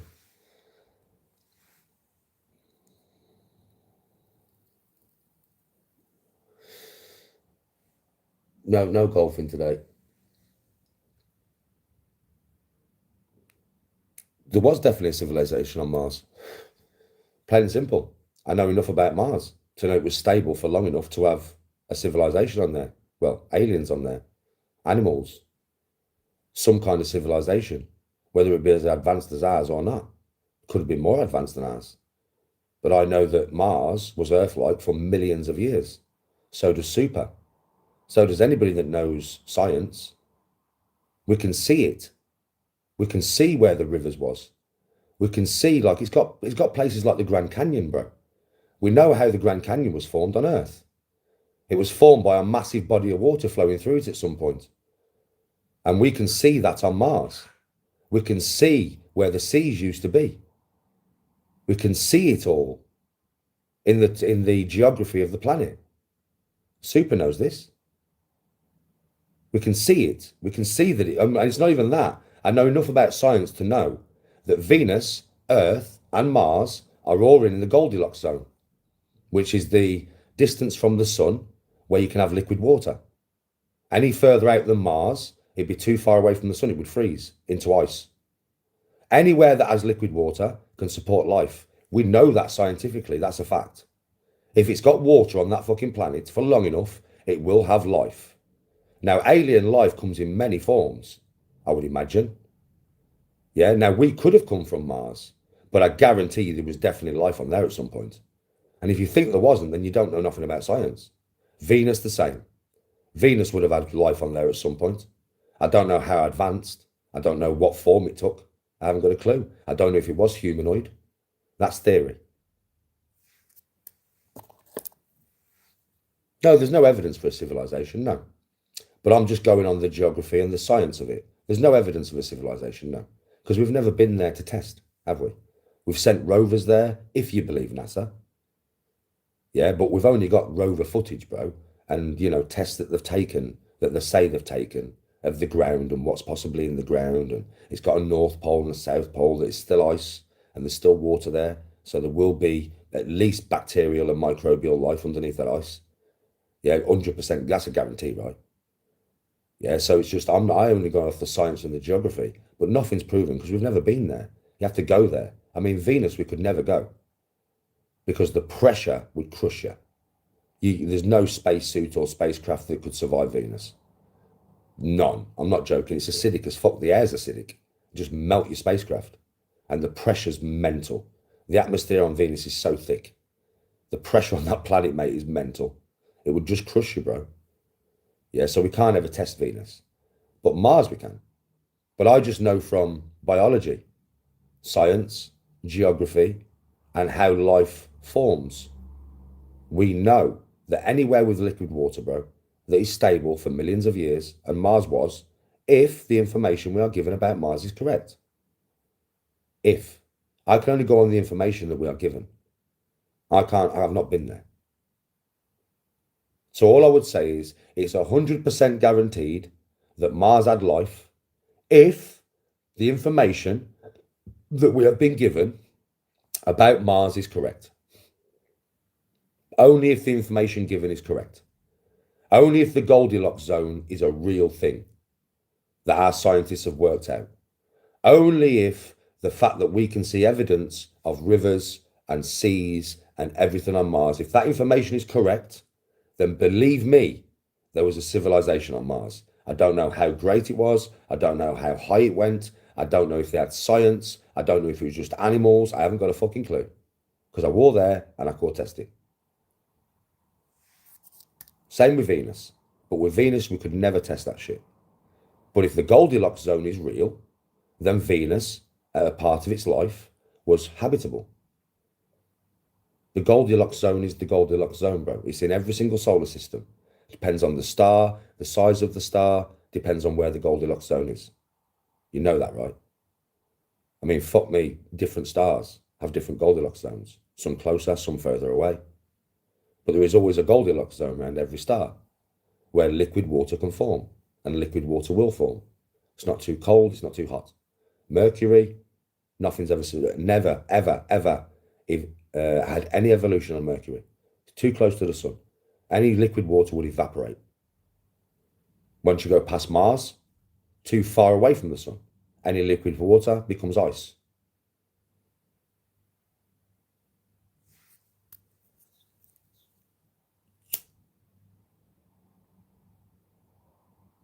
Yeah, we can have a game of golf, bro.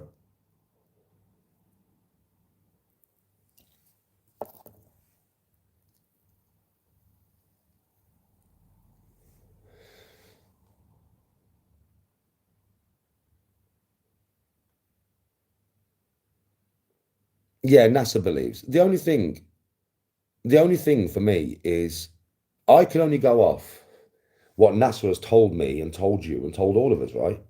I can only go off that. How do we know that what they've told us is correct? How do we know they're not chatting pure shit to all of us? We don't, do we? It's a human entity. They lie all the time. For all I know, bro, aliens could be here right now, bro. Let's be honest. Like, I always say I don't think aliens are here because I don't think they'd be stupid enough to come here. But how the fuck do I know that? Could have aliens walking around the motherfucking street mush. Do you get what I mean? I don't know. I can't say I actually believe in what NASA tells me, but then I have to believe in what NASA tells me because I've got no other source. Oh, NASA chat bear shit. Trust me.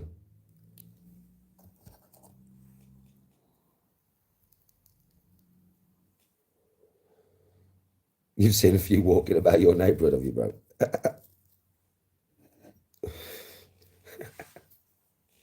I see a few, bro. I'm not joking. Dudley Town Centre, there's fucking loads of them. I've got a telescope. It's upstairs in my loft. What's that got to do with anything? What, you think my telescope can see the surface of Mars? Like, I can actually see the surface of Mars? Like, you know, zoom right in and that. And go all over. How powerful do you think my telescope is? It's quite powerful, but it ain't that fucking powerful. What the fuck do you think I'm working with? You think I've got one of them fucking mad things, a big satellite dish as big as the brick house, bro? And I've got some mad telescope on my roof that's fucking mega powerful.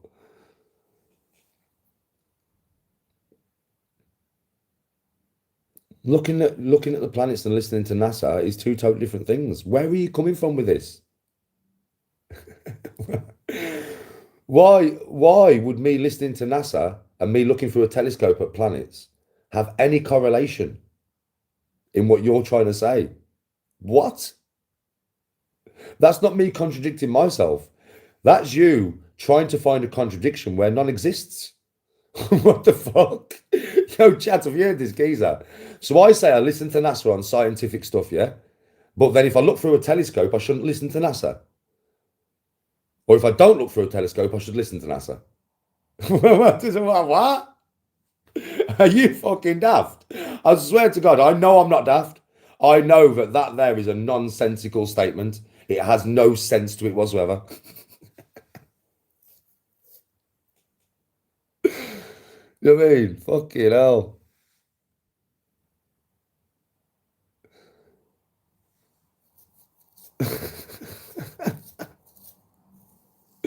I'm not going on like you're stupid. You're fucking talking like you're stupid, bro.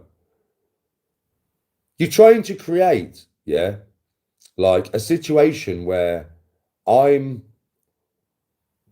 contradicting what I'm saying, bro. When there's no contradiction there. Yeah, I listen to NASA. Yeah. I also look through a telescope sometimes to see it with my own eyes. But that doesn't mean I can see all the way to Mars and see if NASA's lying. My telescope ain't that powerful, bro. Nobody's is. Why do you think we send fucking satellites and rovers there? Because we haven't got a satellite on the Earth capable of zooming in on Mars to get the information that NASA give me that I can't get through looking through a telescope to see Mars. I'm just saying, bro. I'm just saying, bro.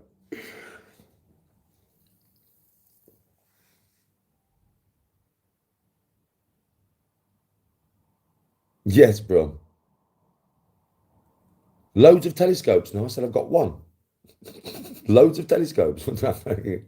20 telescopes lined up. What you want about? I'm laughing at you here. Bro, you trying to wind me up it's working. I'm getting really angry. I'm getting really fucking angry. Daft twat. Bro, I'm proper laughing at you here. You proper brightened up my stream. You're daft. You're proper daft. Fucking hell, man.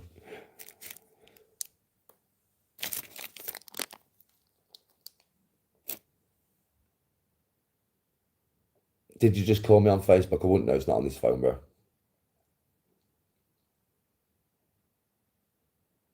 Bare telescopes, grilled cheese. Man's got bare telescopes, bro. I got 16 different colours, yeah. 42 different kinds. Now you're ringing me. Now somebody's ringing me on Facebook. That must be you. Can you hear it? It's on my iPhone, that, mate. Can you hear it? Let me say hello to you. Hold on.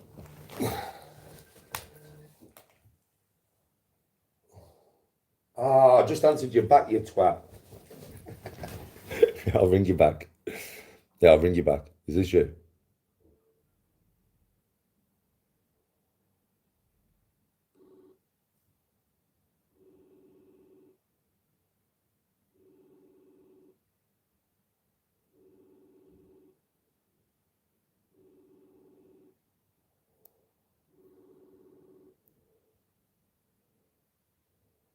Hold on.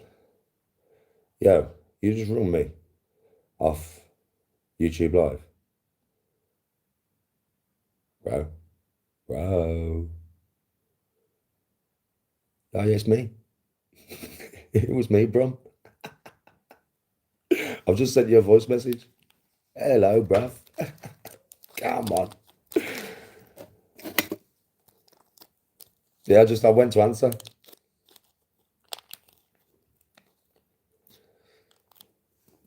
Yeah, it was me, bro. So it's a weed smoker view. My views don't come from... Bro, listen. I don't get stoned, bro. If you think I'm sat here stoned, it don't matter how much I smoke. I don't get stoned. The only way I get stoned, really, yeah, is when I'm on holiday. Because I'm smoking different types of weed than what I'm used to. And I really pack them out. But when I'm at home, don't think I get stoned, mate. Do I fuck? I wish I could. I really wish I could. I don't get stoned, mate. I'm always like this. I'm never... Well, how do you think I just... Bruv, I got up this morning.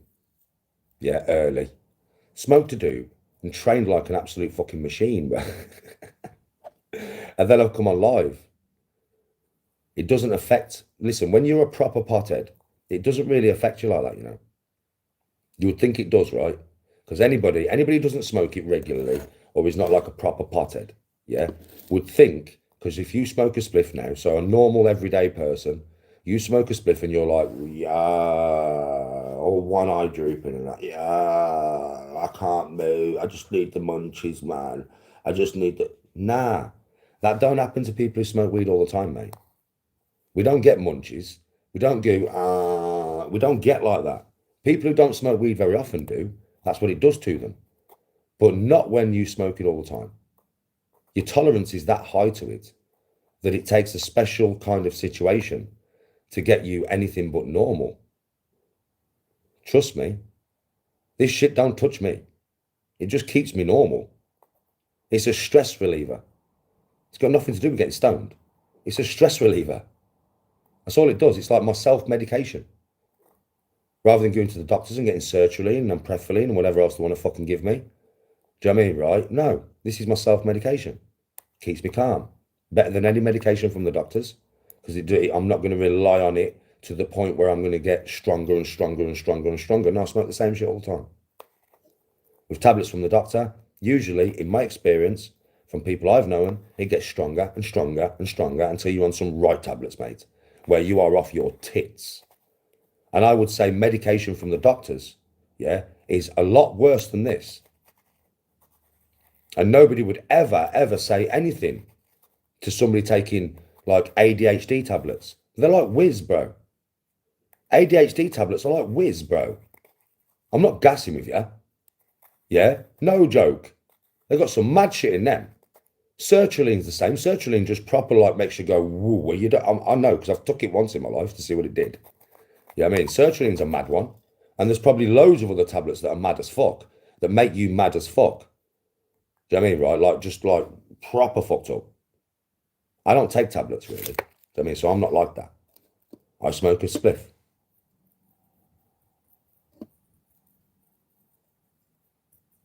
It's like people who come in my live all the time. If you touch, do you know something?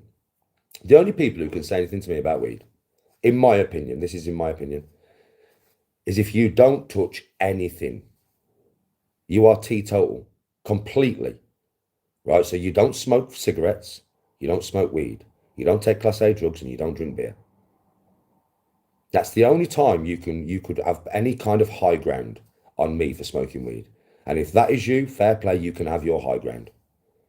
But unless you never touch alcohol, you don't touch cigarettes, you don't smoke weed, and you don't take Class A drugs, you can have no high ground on me.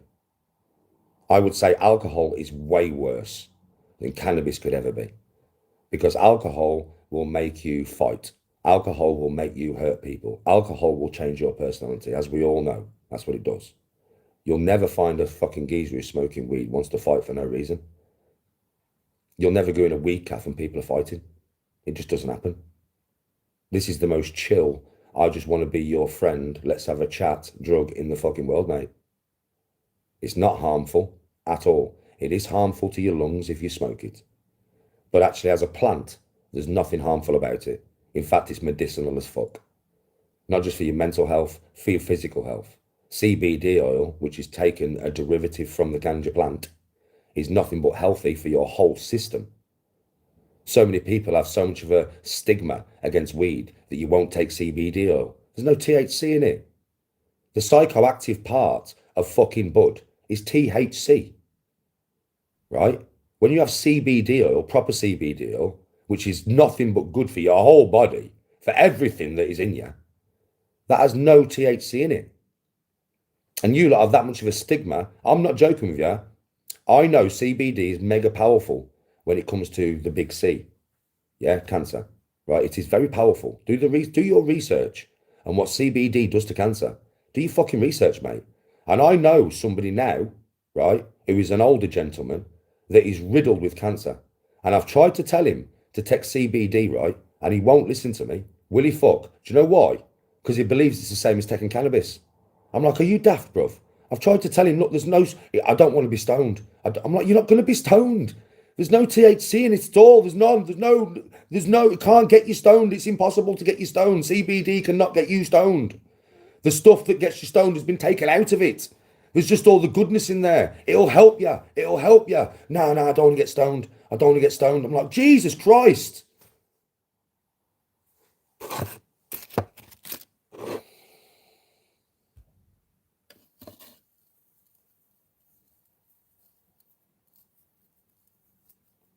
I know P-Bone, I'm not joking. He's riddled with cancer, bro. He won't take it. And I know it would help him. I know for a fucking fact. But he will not take it. He will not take it, bro. And he's like an old school guy. So, do you know, he's like one of them dudes and that. And he's got a proper stigma against cannabis. Do you know what I mean? So he will not take CBD, even though it would help him with what he's got. Guarantee 100%. Do you know what I mean? But he just won't do it. I can only try. Listen, you can only lead a horse to water. You cannot make it drink.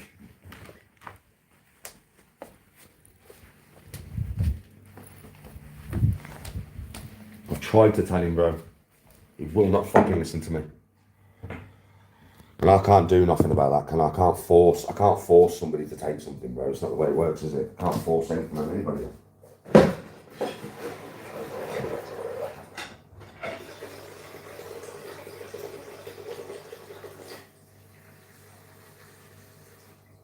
What am I going to do? Fucking hold it down? Just force it into him. You know what I mean? You got to be willing to do it.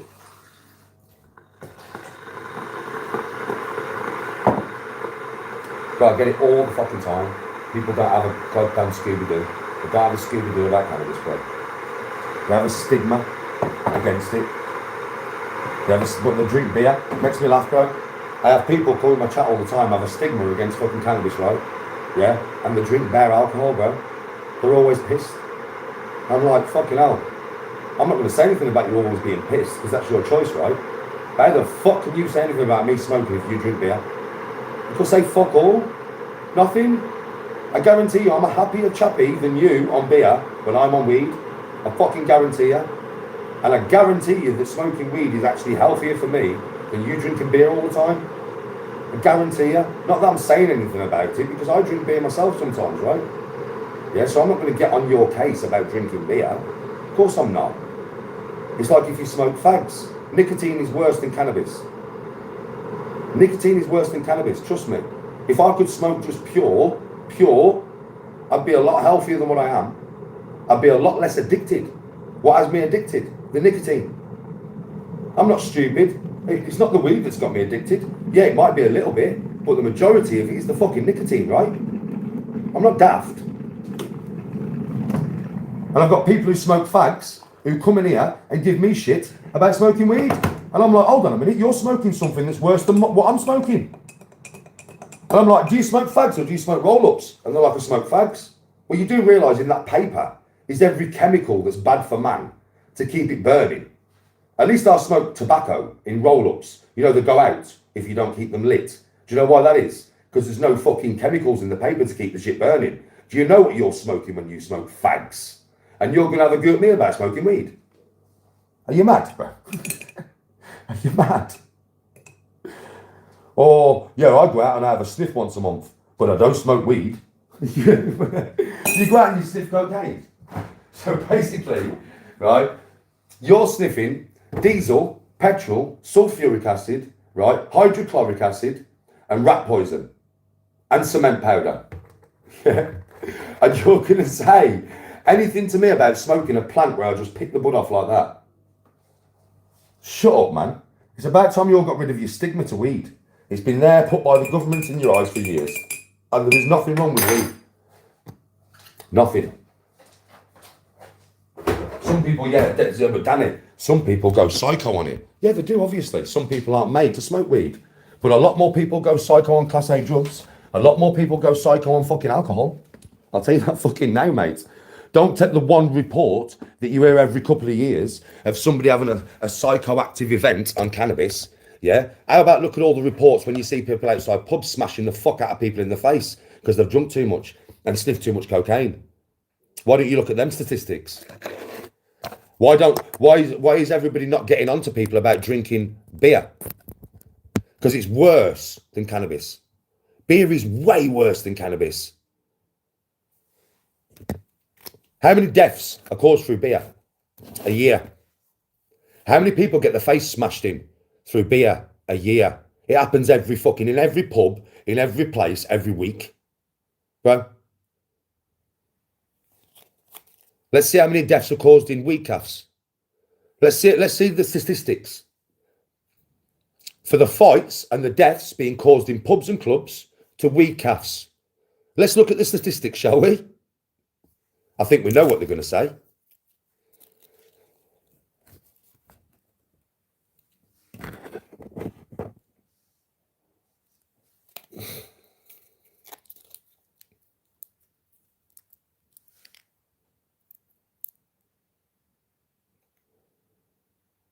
Alfie, it's not high rates. There is a lot more rates of people drinking beer and going crazy, bro. A lot more, yeah, than what there is of weed smokers. And I do drink beer. So I'm not having a go at anybody for drinking beer because I drink it myself. I'm just saying the statistics don't lie, mate. I'm telling you. Beer is way worse for humankind than weed. And nearly everybody drinks beer, including me, occasionally.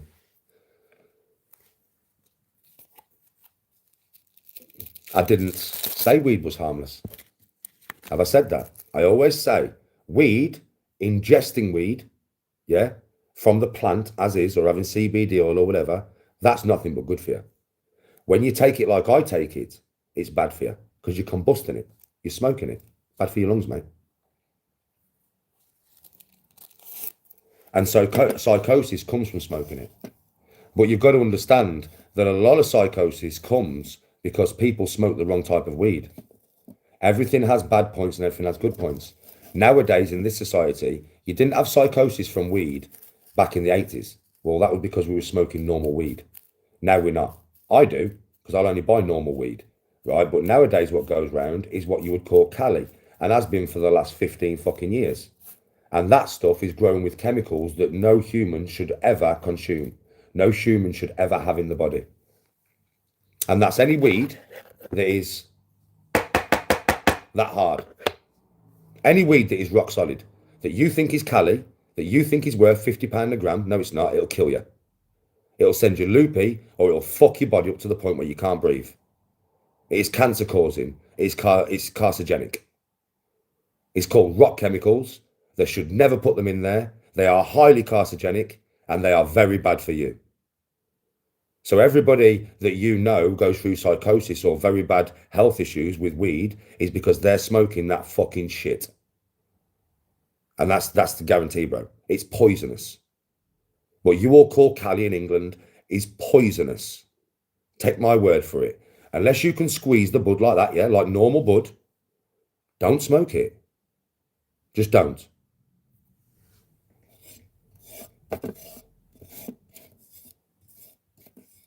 No, Golf. It depends how well it's flushed.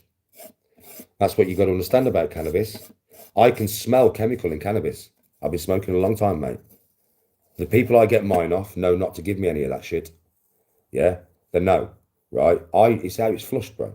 If it's flushed correctly, yeah, all chemical is flushed out of the bud that's been used to grow it in. Because what you would say then is don't eat no vegetables.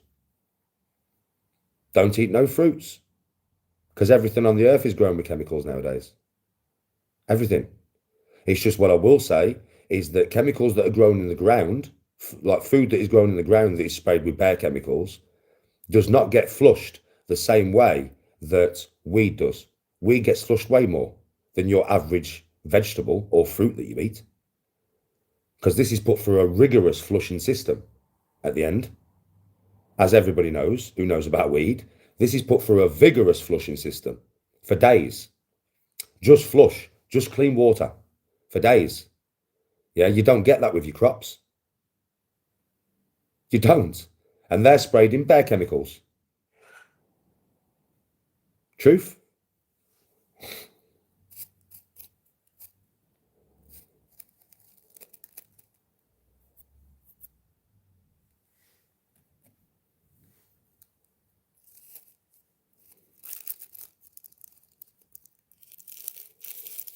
Why does it affect people's memory?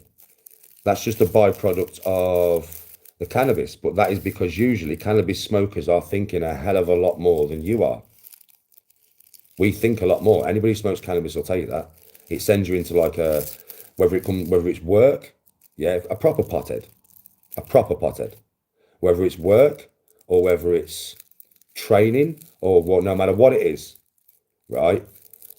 We have 1,000 thoughts going on in our head. We think a lot more. This creates more creativity in a human. Way more creative thinking is what cannabis does. So we are thinking about 1,000 things. So to remember one is not as easy. It doesn't affect long-term memory. You can ask me something from fucking 20 years ago, I'll tell you. It affects short-term memory. But it only affects short-term memory because you are thinking at 1,000 miles an hour. That's why most people, like Joe Rogan's a pothead, right? Yeah. Robert Schoch smokes weed. Best geologist in the world. Most people do. Most inventive people smoke weed because it makes you more inventive. because it takes the everyday problems and puts them to the back of the head. So you are able to focus on things that normal people couldn't. Albert Einstein smoked weed. Arnold Schwarzenegger smoked weed. I've watched him smoke it.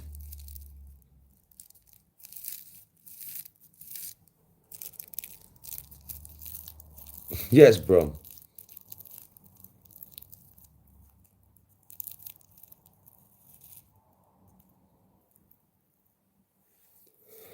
No, they're not. You can tell the nugs that are used where they use the rock chemicals, bro. You can tell just by touching them. I can tell, bro. Just by touching the weed. I know whether they use that stuff to grow it or it's been grown the old fashioned way, I would say.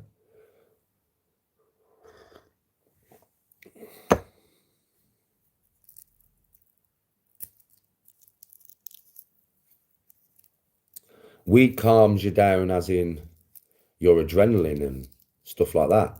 That's what it calms down. It doesn't calm down your thoughts process. You ask any pothead, they'll tell you. But do you think I smoke this and I'm not thinking? How would I have all these ideas? How would I have all this knowledge if this made me stop thinking? I'd be dumb as fuck. It's not the way it works. For somebody who doesn't smoke it, you would think that's the way it works, right? But no, it's not. Anybody who smokes it on a regular basis will say, fucking hell, no, that's not the way it works.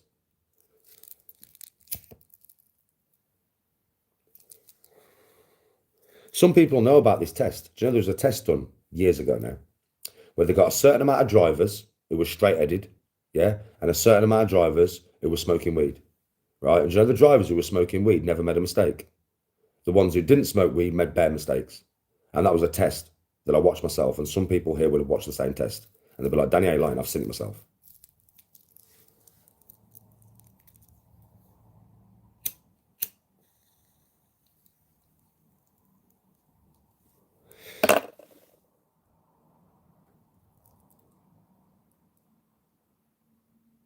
Later on, Jim, I think.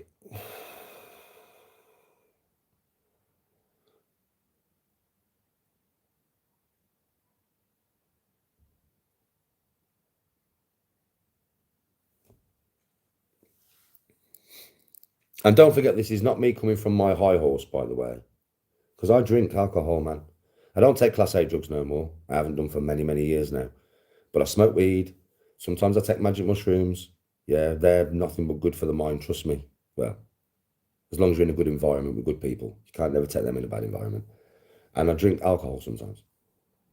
So at the end of the day, yeah, it's not like I'm coming from holier than thou. I'm not on a pedestal here trying to do what you lot do to me about smoking weed.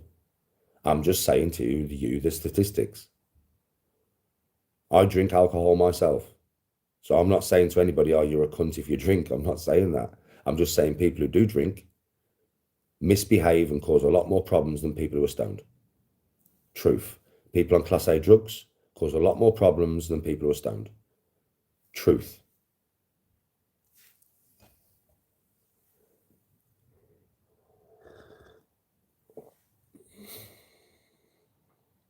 Yes, Brum. It's the truth, Mike. Whether people want to admit it or not, whether people want to agree with it or not, you can't disagree with the statistics, bro. It's that simple. So it is one of them ones. That is the truth. People who are pissed cause way more trouble than potheads. People who are on Class A drugs cause way more trouble than potheads. It's that simple.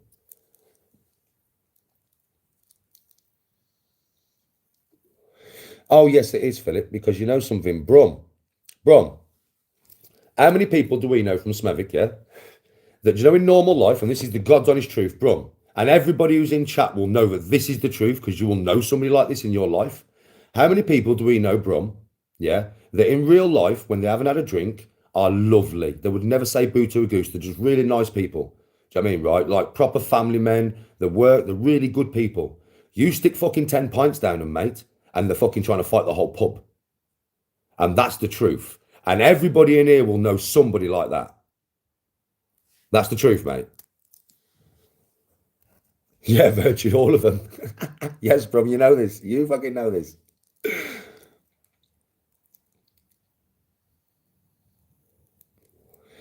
Yes, super.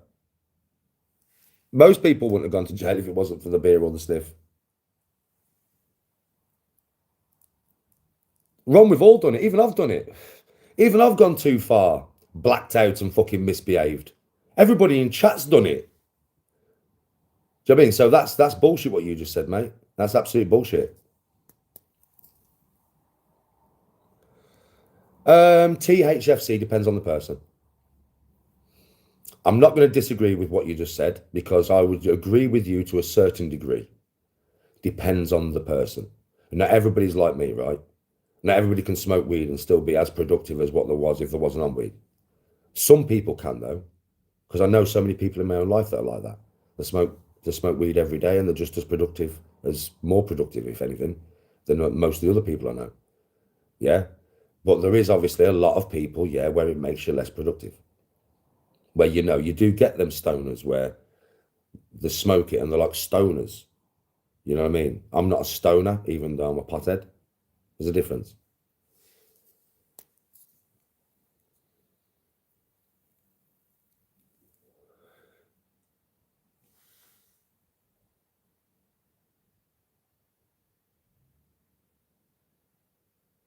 Yeah, I've never said I'm not addicted. When have I ever said I'm not addicted to weed? I'm an addict, bro. I'm quite happy to sit here and admit it, bro. I've said it loads of times. What's your point? I have never sat here and said I'm not addicted to weed, that I don't have a bad relationship with this substance. I have never said that, bro. I am quite open and honest with the fact that I am very addicted to weed. Totally. How many times, chat, how many times do I talk about this, chat? You must not watch me, mate. I'm not like that. I admit to my problems. It's the only way you can ever sort them out. If I manage to sort this one out one day, fucking hell, amazing.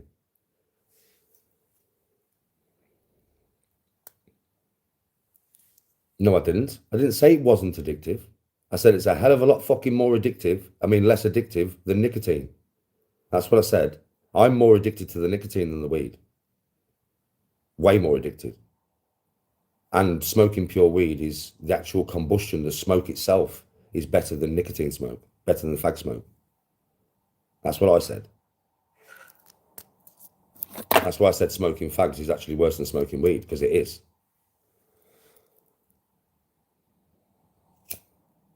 I don't really have a bad... I have... Because I smoke too much, bro. That's my bad relationship. It's not that I smoke weed, it's that I smoke too much. Now, I don't really smoke much when I'm off camera. This is my kryptonite. Being on camera, because I have so many... Today I haven't, to be fair. I'm going to be honest with chat today. By the way, we've had some conversations where, you know, you've tried to put me right, I've tried to put you right, whatever. We've had some disagreements, which is fine, by the way. We don't always have to agree. We can agree to disagree. Still be good. Yeah. But this chat today has been quite good, to be fair. I've got to be honest. I've got to be honest and truthful to all of you. Right. It's been quite a good chat today. It really has. Well done. Well done. I'm just in the habit of smoking bare weed when I'm on live. But normally I smoke bare weed when I'm on live because I have so many dickheads in my chat. And it obviously to keep me calm, innit? Do you know what I mean? Star dog, keep me calm. Come on. Do you know what I mean? So I don't like get annoyed with the dickheads. But when I'm offline, when I'm not like when I'm not sat here doing a live like this, I don't even think about it, bro. If I'm playing golf or basketball or I'm running or I'm training, it doesn't even enter my brain. When I'm not on camera, it doesn't really enter my brain because I'm not sat here. I'll be around the house doing stuff. Do you know what I mean? I'll like probably clean up, then I'll probably do a bit of training, then I'll make myself something to eat, then I'll jump in the bath. All that takes up a good few hours where I'm not even thinking about weed. And that's being very honest with you. I smoke most of my weed when I'm just sat here on camera because I'm used to dealing with loads of dickheads and it keeps me calm. Whereas today, effectively, I wouldn't have had to smoke so much weed. I didn't have to, it's just habit, you know what I mean? Right, but I wouldn't have had to because chat's been quite good today. I've quite enjoyed this live. Probably enjoyed this live more than any live I've done for a long time. Honestly, I've enjoyed this live. That's why I'm so positive. You can see it in my eyes, right? You haven't drained my energy at all. Not at all. Even when you've disagreed with me and stuff, I don't care about that, you know? I don't care about you disagreeing with me. That's your opinion. You're entitled to it, man. Yeah, it's been a great chat today. Yeah, it's been good.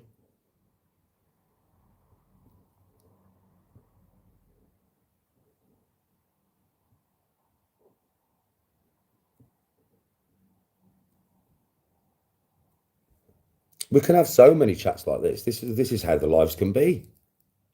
I mean, this is literally a very good staple of how the lives can be, folks. Chilled, relaxed.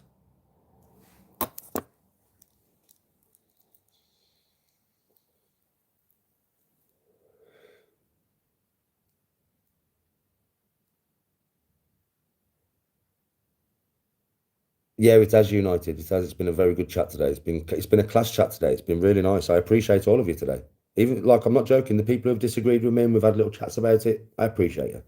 I really do. I like it because obviously when you guys disagree with me, sometimes I'll sit and you'll see me just process what you've said and I'll think. Now, whether I agree with your disagreement or not, it will still make me then talk about said disagreement and talk it through. And not all the time, but sometimes I learn new stuff from doing that. And I love to learn. So debate and disagreement is always good as long as it's healthy. When it's unhealthy, that's when it becomes not good. It does, TH. It keeps the mind ticking over. Do you know why, TH? It's not really, I'm always like this, bro. But you've got to understand, like, when you come into chat and you talk to me about stuff and you don't agree with me and you do it in the way that you have today and the way other people have today, with respect, but with respect, Danny, I don't agree with you. Okay. It's when, people come in and they start just saying the most nastiest of shit. That doesn't get no point across, does it? And that's when I kind of build a wall and then you think that I'm just not listening. No, I'll listen to anything that is given in the correct way. I just don't listen to anything that's delivered in the wrong way. Does that make sense?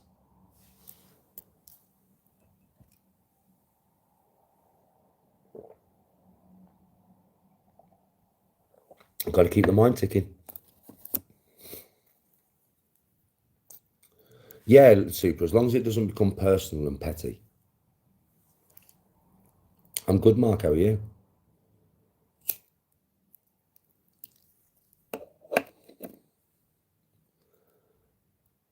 I'll show you how it's done. I've got to give you 5 shots. What would you play off 17? I'll give you 5 shots if you play off 17, bro. Fair play, Liam. Enjoy the gym. Gym's brilliant for mental health, bro. Training in any capacity.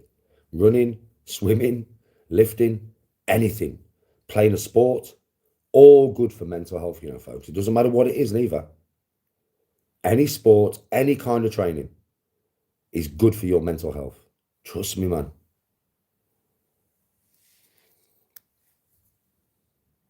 Your best round at the woods is 82. Well, you play off less than 17 then, bro. That's like a 12, isn't it? Something like that. I only play off 12. You know what I mean? I mean, that's not my best round at Wally Woods. My best round is like par, but that's years ago. That's kind of what I average. I average about 82, something like that. Maybe a bit less actually around Woods. Nah, so I'll give you a few shots. Listen, I'll make it interesting for me. I'll give you 5 shots, no matter what. I don't give a fuck what your handicap is. When we play, I'll give you 5 shots.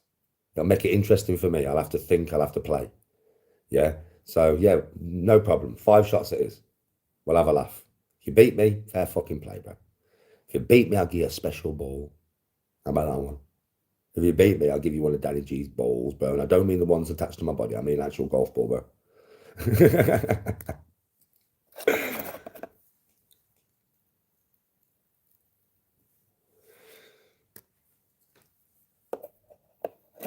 In fact, if you beat me, I'll give you the ball I'm using.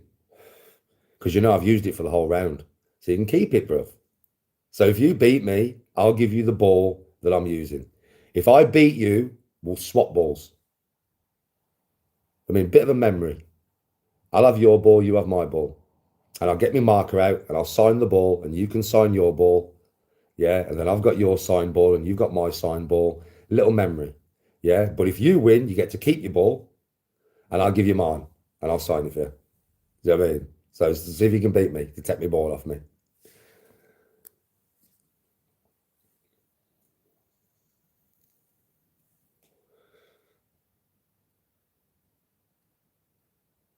David, it depends on the podcast, depends on the channel, depends on what the content's like.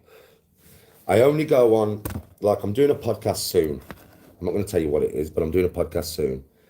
And, you know, the guy said to me, look, Danny, I want people to get to know the real you, not the you from all the clips that we see. That's why I'm going to go on it. So for me, anybody with a podcast, you've got to understand, when you meet me in person, you will understand I cannot be pushed or made to say or do anything. That is not who I am as a person. I don't care if there's 20 of you sat there, I'll tell you to fuck off, I'm not talking about it. That's who I am. And that'll fuck up your podcast. Because as soon as you start asking me stuff about what I don't want to answer, I will just shut you down straight away, and it'll shut me down to a certain degree, and you'll stop the flow. Yeah? Because then I'll look at you and I'll think, okay, come on then, bring your dodgy shit at me. And my whole attitude will change. And I tell everybody who wants to do a podcast with me this. You keep it light, you keep it positive. Yeah, if you want to talk about my past, we gloss over it. I don't want to go into detail about fighting. I don't want to go into detail about anything like that. I'm quite happy to come on a podcast and talk about modern events, talk about where my mental health's come from and where it's come to and all that. I don't mind doing that. But I'm not going on a podcast to start screaming and fucking shouting, yeah, and going into Danny G for nobody. No amount of money is worth that to me. It's not worth going back into what I was. It's just not.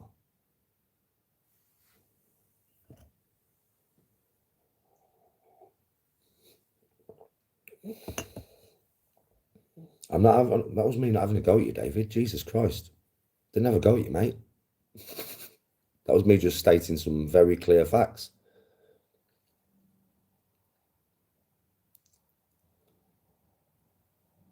No, it's not because the details expose any lies, bro. I've said these stories many, many times over, fucking more times than I care to count. It's just because with me, it brings back the emotion of the time, and I usually get angry. It's one of my triggers. So I'm not going to trigger myself and start getting angry for views and clicks, or I'd do it every day now. I don't. I've changed. And with that change has come growing up, realizing what triggers you rather than being triggered like a child. That's it. That's all that's happened to me. Just grown up and learned who I am and put away the childish emotions that used to control me. And now I'm controlled by adult emotions, which is much better.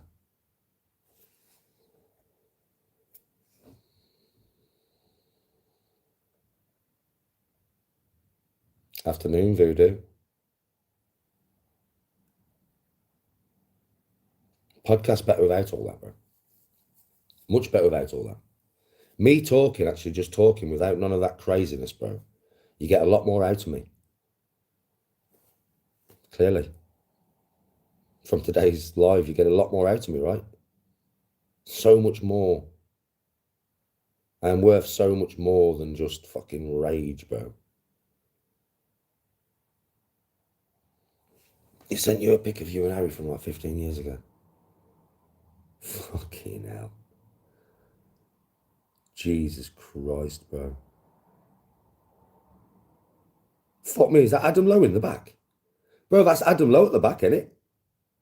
Is it? I don't know, it looks like Adam Lowe from here, mate. Just a lot smaller than what it is now. Fucking hell. Is that in the Bear? Is that in the Bear, bro? Not the Bear, the fucking George. Is that in the George? That's in the George, isn't it? Oh, it's in the Fez.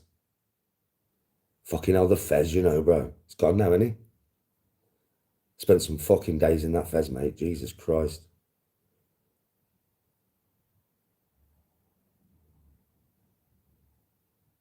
Yeah, I can kind of recognise you, bro. Fucking blast from the fucking past. Jesus. That is a blast from the past.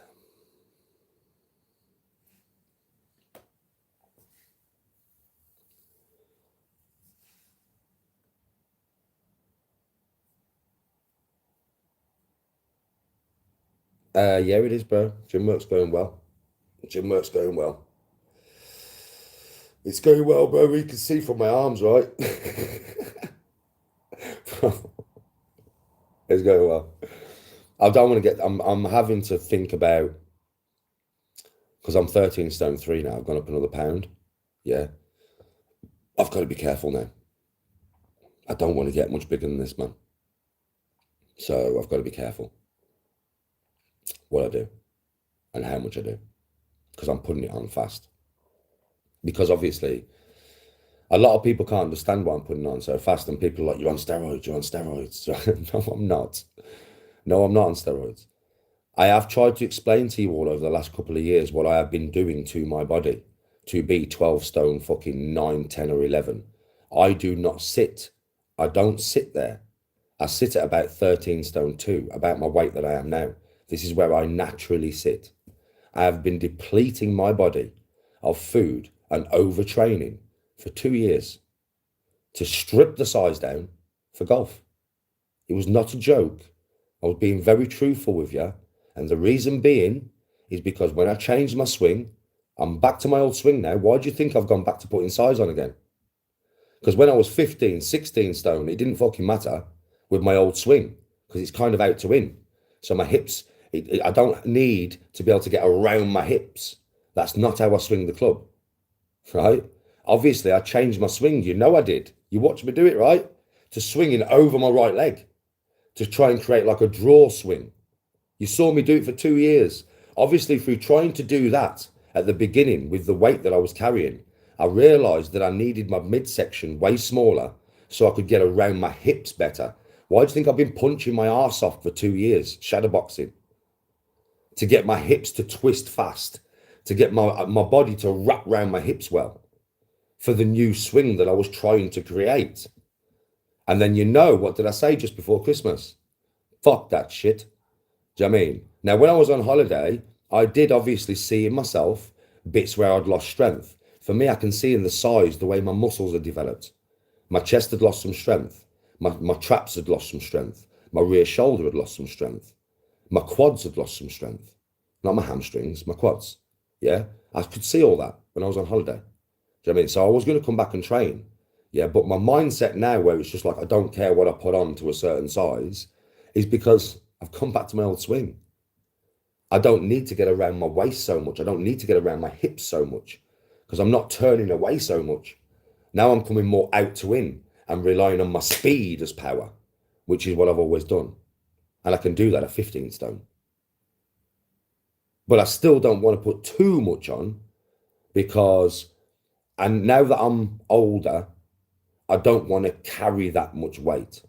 Because if I go over a point, because I'm older, so my fast twitch muscle fibers are not as advanced as when I was younger and stuff, obviously. So I've got a feeling that if I go over a certain amount of weight and size, then I will lose speed in my swing, which is something I do not want to do. I want to keep the speed where it is, but I'm quite happy to increase in power to obviously get longer. I'm quite happy to do that now because I'm back to my old swing. So that's where all my thought pattern on the training comes. People are always like, you contradict yourself. And you wonder why I put on size so fast. Well, if I've been eating 1,500 to 2,000 calories a day for 2 years, right? And overtraining. So, sometimes training 3 times a day, every day, for 10 days in a row. Now, you lot on YouTube have not seen that, but there's a lot of people here who watch me on TikTok, and they'll be like, yes, Danny, I've seen you do that. I've seen you do that. I've seen you do it, bro. 3 times a day for 10 days in a row, 30 training sessions in 10 fucking days, bro. And I'm eating 2,000 calories.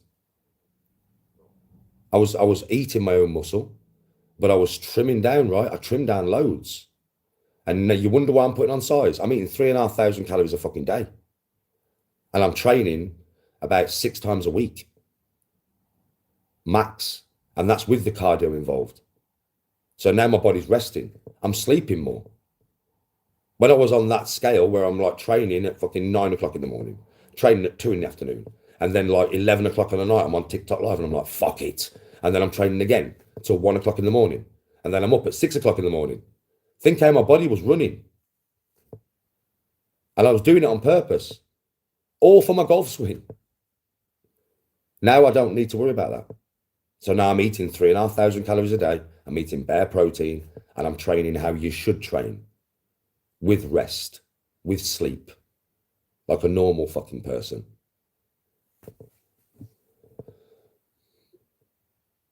Oh, I was massive, bro. When I got married, I was huge. Bro, I was fucking huge, bro. I was on steads though, bro. I wore natural. I'll never sit here and lie. Everybody knows that. I could never get that big again. That's when I worked the doors. That's when Harry worked the doors with me. So yeah, Harry will remember me being fucking huge, bro. But I was, bro, because I was on juice. I could never get that size again. I could never lift that kind of weight again. Ever, bro. Like, ever. It's not possible. Do you understand what I mean? Like, it's not. It snapped my shit. It's amazing what steroids do. That's why I don't like it when people say steroids don't do anything. Because I know for a fucking fact, mate, that you're a lying bastard. You're a lying sack of shit. If you state that steroids don't do anything, you're lying. They make you superhuman, you cunt. What do you mean, you lying sack of motherfucking shit? Steroids make you superhuman, bro. When I was on juice, you know my energy levels now? Triple it, bruv. Triple it. My recovery time was hours. Hours, bro. Go and do chest, yeah? Wake up the next morning, do fucking chest again. No, it's 2 days. 2 days, bro. I do chest, my chest is hurting for 2 fucking days. If I do back, my back's hurting for 2 days. No. On juice, train 6 o'clock on the night, go to bed at 9, wake up at 6 in the morning, train back again. Recovery is mental. It's fucking mental, bro. Fuck off. Juice makes you superhuman. Superhuman compared to what you are as a base human.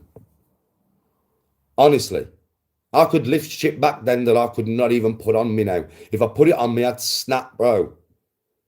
Honestly, I'd just snap, bro. There's no way I'd even move it. Do you know what I mean? You put 80 key on a bar for me to curl. I'm not even moving it, bro. I used to rep that. I'm not even moving it, bro.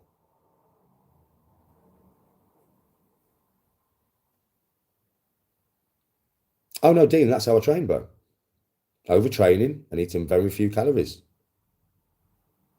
That's how I trained, bro, for 2 years. Literally.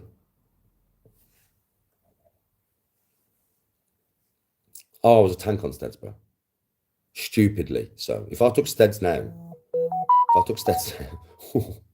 in 6 months, I would be from 13 stone, I don't know, 3, 4. Say I'm 13 stone 4, because last time I weighed myself was like 4 days ago. So, do you know what I mean? I might be an extra pound heavier, I don't know. But just say I'm 13 stone 4, right?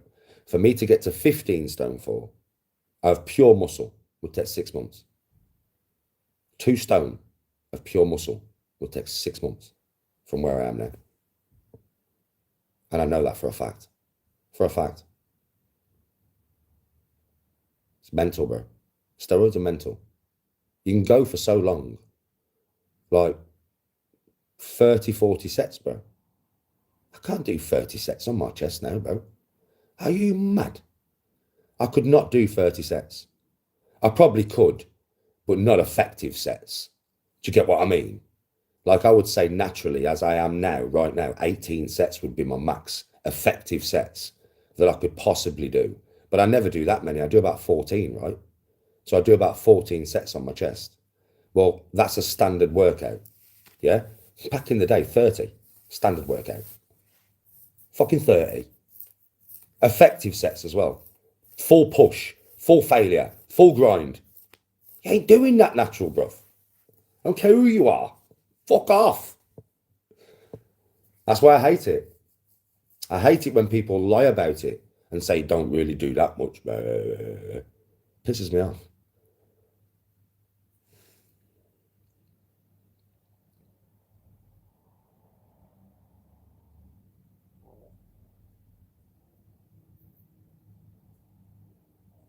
I would be completely shredded. Well, that would depend on how I ate, wouldn't it?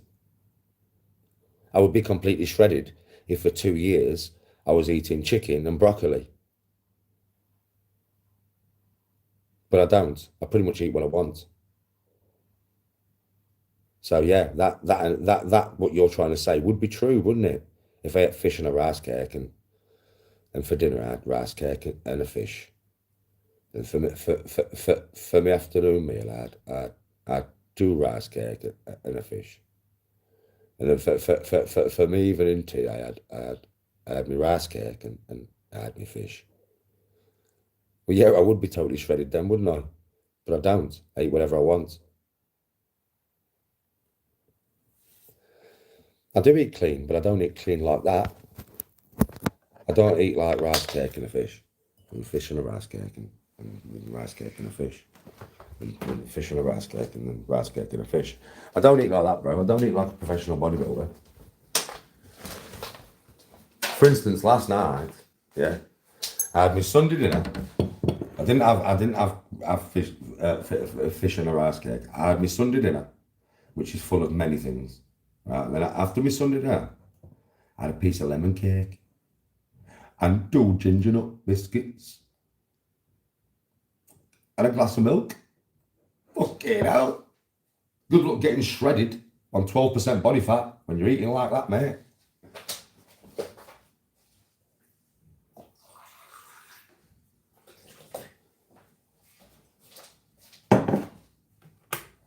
Everything in moderation. I don't eat like a professional bodybuilder, mate. Do you know why? Does anybody know why? Let's see how well you guys in here know me.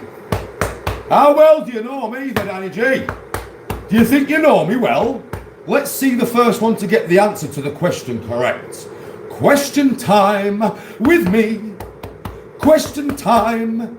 Why do I not eat like a professional bodybuilder? Who gets it right first? Well, that's a good, but it's not that really. There's another reason, Alfie, but it's not that. But that is a good reason, but it's not that. But yeah, that is a good reason.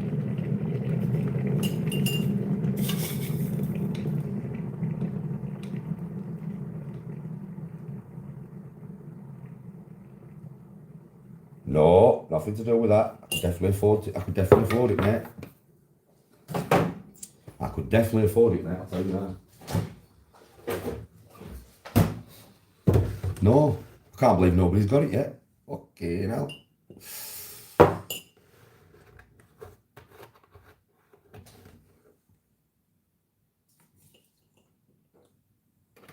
Does anybody get the answer yet? Nobody know? Nobody knows.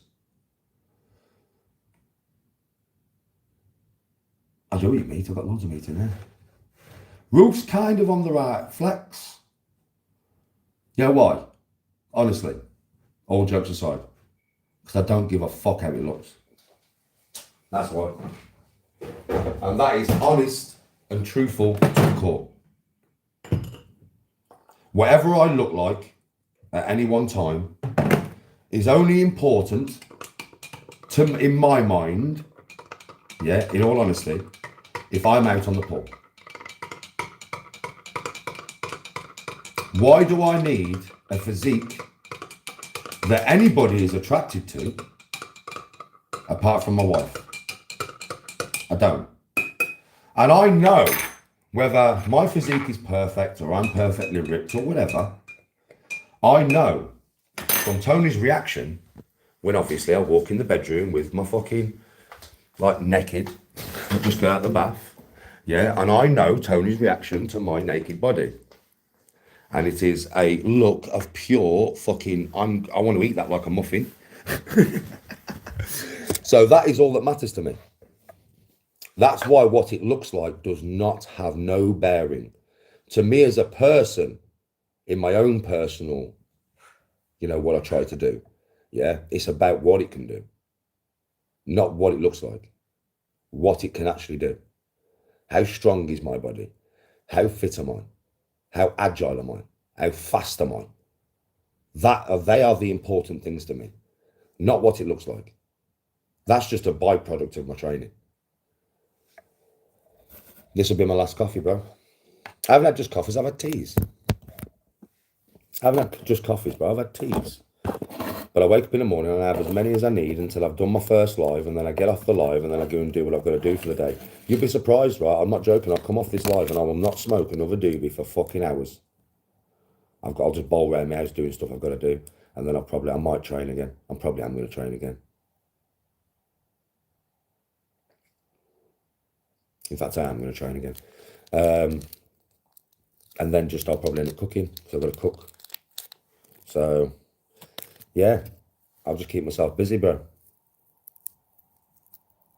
You'd be surprised. I'll hardly smoke anything now until I come back on live later, but I'll be on TikTok live, so.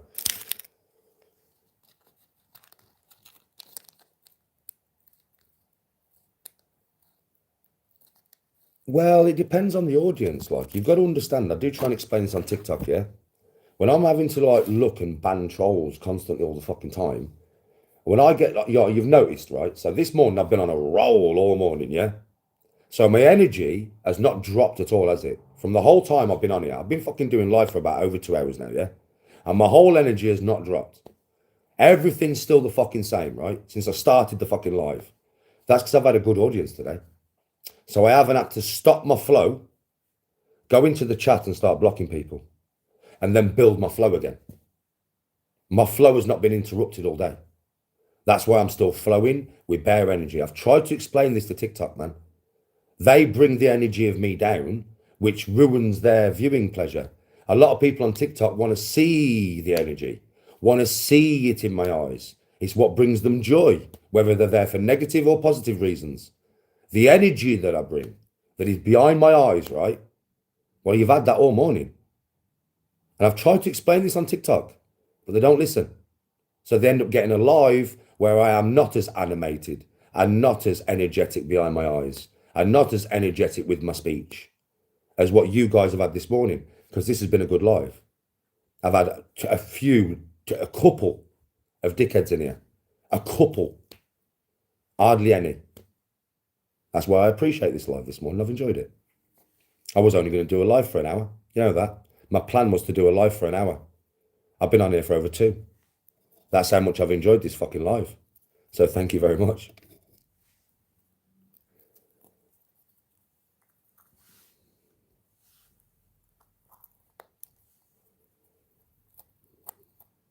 It's your birthday, Alan. Happy birthday to you. Happy birthday to you. Happy birthday, our Alan. Happy birthday to you. Hip hip, Valhalla. Hip hip, Valhalla. Hip hip, Valhalla, brother. Happy birthday, bro.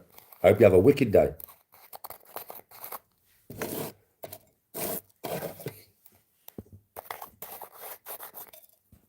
Bit better than a shout out, bro. Yes, Alan. I ain't seen Ian for years, bro. I've not seen Ian for fucking years. Tell him I said hello.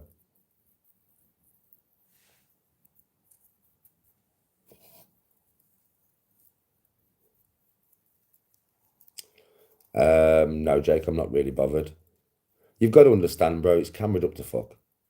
So if they've got a problem, they'll just check the cameras and they'll just see I'm just chill. Do you know what I mean?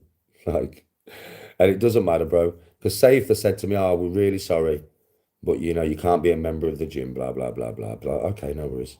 Save me bare money. I'll buy all the equipment at home and I'll train at home a lot harder and I'll get a lot bigger, a lot quicker than I will having to drive to the fucking gym. So again, it's like, oh, we'll stop Danny getting fit. We'll stop Danny getting big. We'll stop Danny doing training content. No, you won't. I'll just do it at home. I'll deck out my back garden. I'll slab it like I'm going to do this summer anyway. I'm going to slab it this summer anyway. Tony wants rid of the pool. She wants it slabbed now. So I'll slab my back garden. I'll buy a big pagoda thing. I'll put it up. I'll put all my weight machines and my benches and everything under the pagoda. And I'll have my gym in my back garden. So I'll train more, effectively, and harder, for longer. And it won't cost me fuck all. Because once I bought it, it's all there. So, They'll do pretty much what they did when they, because obviously the same people who are writing them are probably the same people who phone my work to get me the sack, right? Yeah. And everybody's tried to convince me that it didn't come from Edjog's channel. Well, I think we all know now where me getting the sack from work come from, right? I think we all know, yeah. Right. So what did they do? They tried to get me the sack from work, and then I decided to do social media full time. And I earned the same on social media as I did at work. So they haven't affected me in any way. That's why I'm still good on holidays and stuff all the time. Yeah. And then obviously if they affect me training at the gym, well, they're not going to affect me. They'll accelerate my growth. Literally. And they'll cost me less money. Cost me about £200 a month, all in all, with what I buy when I go to the gym and my petrol and my membership and everything. So £200 a month saved. The equipment I was going to buy was like 350 quid off Facebook Marketplace. So 2 months and I bought the equipment. And then all the other £200 that I would have spent, well, it'll just probably pay for another holiday, won't we? Literally. I mean, it's not like, most people would need a gym for the rowing machine and the running machine, but I don't use them. I road run. I don't use the rowing machine or the running machine, do I? You've never seen me do it. I don't need them because I road run. I play sports. I play golf. That's not something I need from the gym. I just needed a bench really and a squat rack. That's really what I needed. That's all I needed really. And dumbbells, heavier dumbbells than what I've got, and more weight for my bar. Well, that's what I was going to buy. A squat rack, a bench, more weight for my bar, and fucking some heavier dumbbells. The squat rack I was going to buy was wicked. It's a squat rack with a pull-up fucking thing on it, which is all I need for my lats. Pull-ups, shitloads of pull-ups. I used to do them all the time. I get really good at pull-ups, I might start on 12, 13, 14 or something, but within about fucking 3 months, mate, I'll be doing bare pull-ups. Yeah, because my lats are strong, my back's strong, Right, so obviously, I'll just accelerate, bro. I'll get bigger, quicker, faster, for less money. So carry on writing your reports at the gym. Carry on.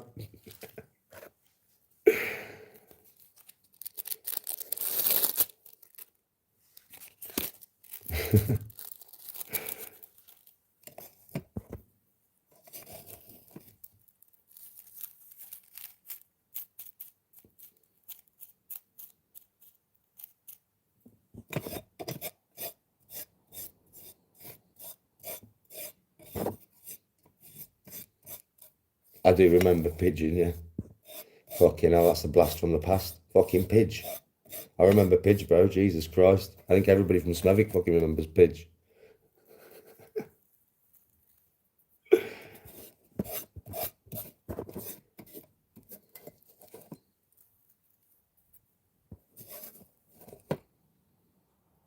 Yeah, I'm going to the gym later. Well, probably early tomorrow morning. So I go really late, don't I? So obviously I don't want to film anybody else. I don't really, do I? I keep the camera on me. But I go there that late because the gym's quite empty, so it's good for me. I either go really late or really, really early. And it's good for me because the gym's quite empty, so I can get on anything I want to go on. I haven't had to wait for anything since I've been going late or early. And there's hardly any people in there. So I don't catch people on camera because I know some people don't like to be on camera. But if you watch my videos or whatever, you see, apart from the first week that when I went in the daytime, it was a lot busier. Yeah, if you watch my lives or whatever, there's hardly anybody on camera.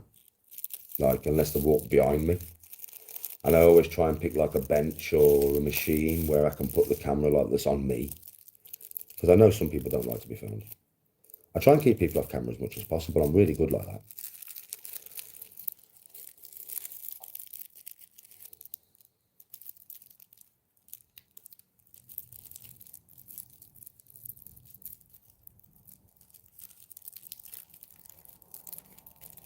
You Pidge?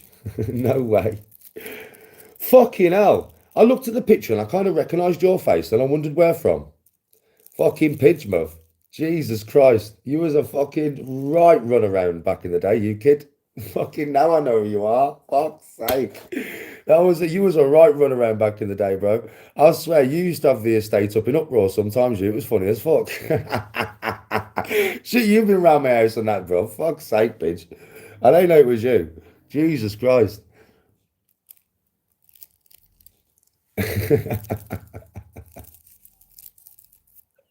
When I saw your face and he was like, "Do you recognise me?" I was like, "Yeah, I think so. I think I do." Like, you know what I mean? And now I know why I recognised you. Now I know why I recognised you.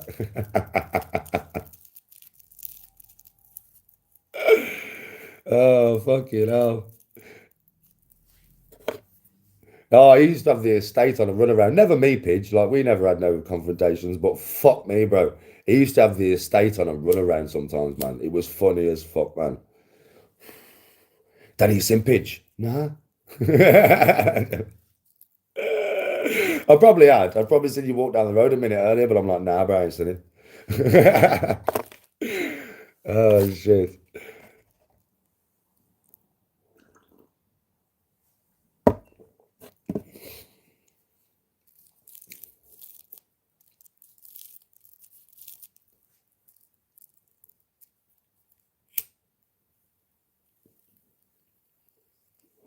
It'll be good now when I play, obviously when I play golf here, because I won't have to wonder who you are, because you've changed so much. You look so different from when you was younger, right? Yeah, even though your facial features are kind of the same. I think that's why I recognised you. Yeah, but you do look different from when you was a kid, right? Um, but bro, it'd be funny when I play golf with you now, because now I know I'm playing golf with.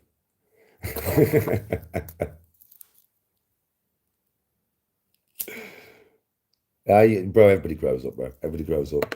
We're all mental when we're younger.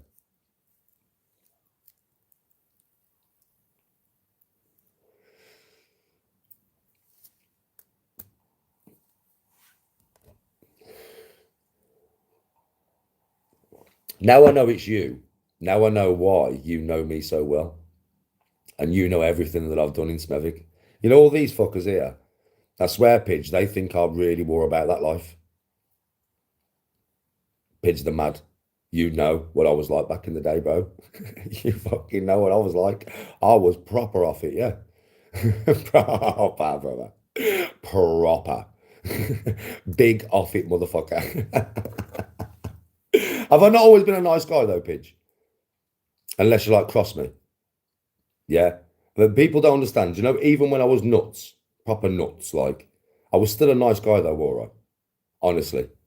It was only if you like crossed me that I was a different story. But I've always been nice, have I not, Pidge? Always tried to look after everybody. I mean, how many people? It's the same round here, you know, bro. You know, in Smethwick, when my door was always open and everybody was in and out of my house, same round here.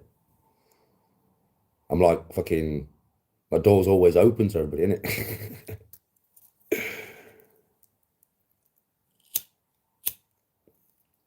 Ah, bro, I was out of Smethwick about 15 years ago or something. Truly, about 15 years ago.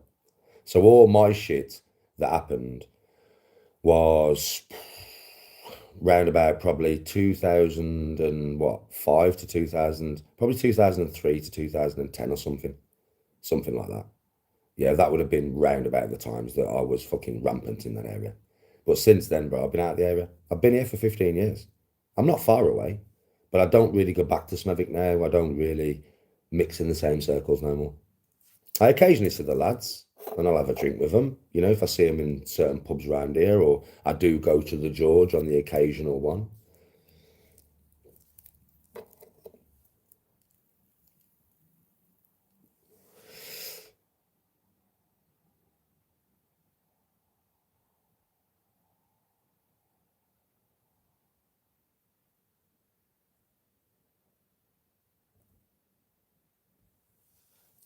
Like, Pidge knows me very well.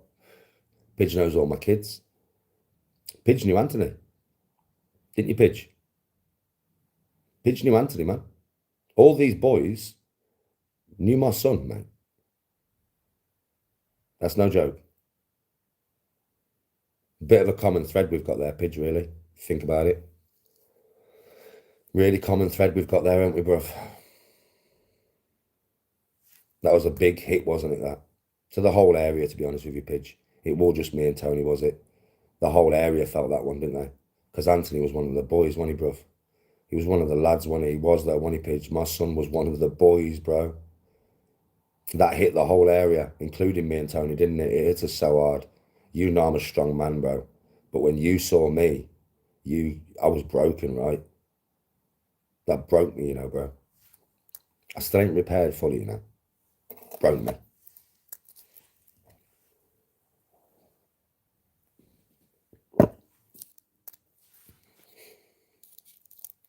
Yeah, it was a little rebel.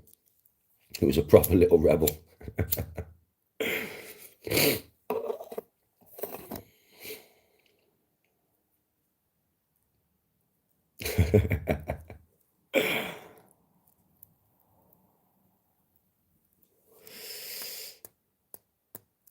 Everybody in Smethwick, bro, when they saw me for a while, I can't even remember, Pidge, who was there.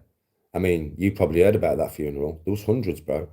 And I swear, I can remember certain people, kind of. But, bro, I can't remember much, because I was fucking fucked, bro. I was absolutely fucked, Pidge. That shit didn't just hurt me, like. It nearly killed me, bro. Honestly, that shit nearly killed me, bro. I hope nobody ever has to go through that shit, because it's fucking so bad. Nobody needs that in life, man. You just don't need that. It never heals. Never ever heals. I'll stop talking about that now. Hello, babe. Hello, sweetheart. Here's a kiss.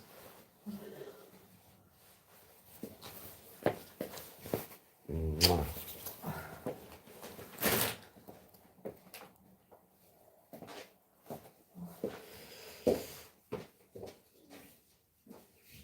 He hasn't spoke to me for fucking years, bro.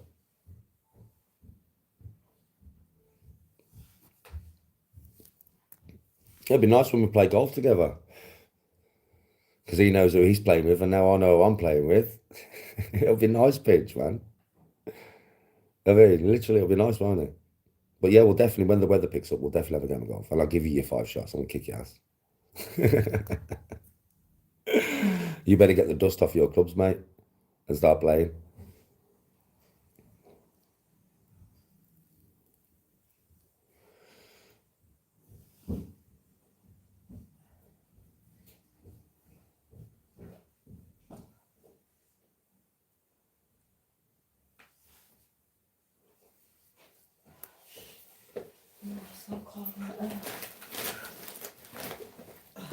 Do you know who's in my life? Yeah. Pidge. Pigeon. Pigeon's in my life, bruv. I see. That's Brum, that is, bub. Do you know what I mean? I didn't know. Whenever I'm talking to Brum, yeah, it's Pidge. Yeah, it's Pidge. Are you at work? And this is how you at work. Just hello, by the way. Just smiled when I said, it's Pidge, bub. She just went, is it? Pigeon. I was like, yeah.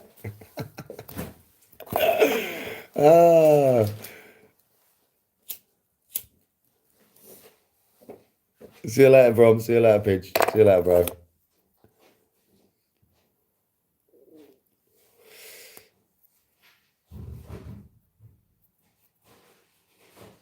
I don't know when I'm next working out. Spontaneous, I am with it, I know.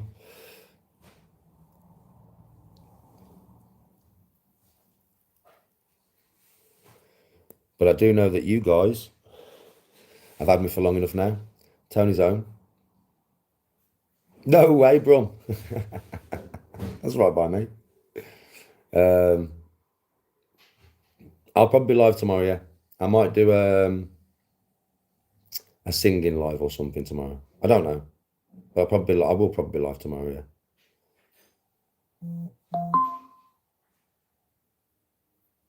It was you who came over the woods to me and Tony. Well, why did you look so different, bro? Do you remember when we was at the woods? Oh, which one? At Warley Woods. I can't play there no more, bro. Bro, I can't play there no more, I swear. Do you know, like, they've started obviously messaging the gym? Bro, there was phone in the golf course. And it's all women that work in there, bro. Bro, there was phone in the golf course and threatening to do the most atrocious things to them women. Because I played there. That's how bad social media is, bro. That's why I don't play at Warley Woods no more. Honestly. I was a member there. I was going to be playing competitions there. You know, it's my home course. It's where I've always played all my life. Do you know what I mean? Right, and now I can't play there no more. And people don't understand, but you do, Brum. Brum, who works in there? All women. All women in it. It's run by women, bro. And they were saying the most atrocious things. They're going to burn the golf course down, blow the cars up, just because I played golf there, bro. Shocking, innit? Yeah, fucking shocking, bro. Absolutely shocking. And I am a really nice golfer, like. I am very respectful and everything. I don't even drop my fags on the golf course, bro. You know, my fag nugs, they go in the top of my trolley and I put them in the bin after I've played. I repair other people's mistakes on the golf course. I repair my divots when I can. Do you know what I mean? Right, I rake every bunker. If I walk past the bunker, bro, and it hasn't been raked, not by me, I rake it. I actually take care of the course while I'm playing on it. I'm so polite to other golfers because I'm a proper golfer. Do you know what I mean, right? And the reviews they left was disgusting, bro. Disgusting. Even when I did lose my temper a little bit on the golf course with chat on one game, but there was nobody around me when I did that. And that was not direct to any other golfer. Do you know what I mean, right? So it was like kind of, mate, it was terrible. I mean, the place I play quite a lot now, I mean, I play different courses all over the place, yeah? But I play a one-time thing.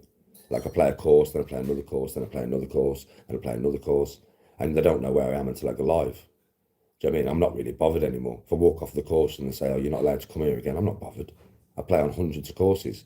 But my main course that I play on, oh, they've tried there, bro. But the guy who owns it, who actually owns the course, has spoke to me about it and he's gone, Danny, the amount of messages I've had about you. And he says, don't worry, I'm not bothered. Play whenever you want. Because I've brought loads of business to that course, you know. Loads of people play there on the off chance that they get to meet me when they're playing. So I've brought a lot of business there. And obviously he watches my lives. He watches me on his course. And he watches how I am on his course. And he watches how I repair the course and I look after the course and I'm polite and courteous on the course. He watches it, bro. That was the difference with this course guy. He was like, Danny, I'm just going to watch it. It's on your YouTube, yeah? I was like, yeah. So I think he watched about 3 games. And he only had to watch 3. And then he said to me, did he, Bab? The geezer at Halfpenny. He called me and he went, Danny, can I have a talk to you? I went, yeah. And he told me all about all the messages that he gets. And he went, I'm not bothered, by the way, Danny. You always respect my course. You brought bare people here. You always pay. You're always on time. You're polite and courteous. So you can play whenever you want, Dan. I don't care about what messages people send me.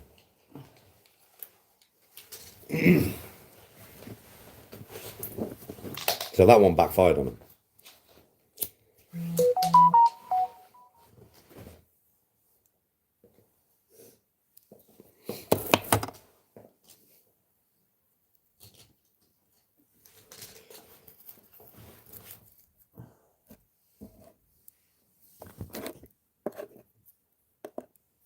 But yeah, what a thing to do for no reason to try and stop me playing golf. You think you can't stop somebody playing golf? It's like impossible. You do realise that? That's an impossible task for anybody. It's like now in it with the gym. I will stop him training. No, you won't. I'll just, yeah, bad. You know, before I started training, why did I start training that gym? Just because Annika wanted you to go.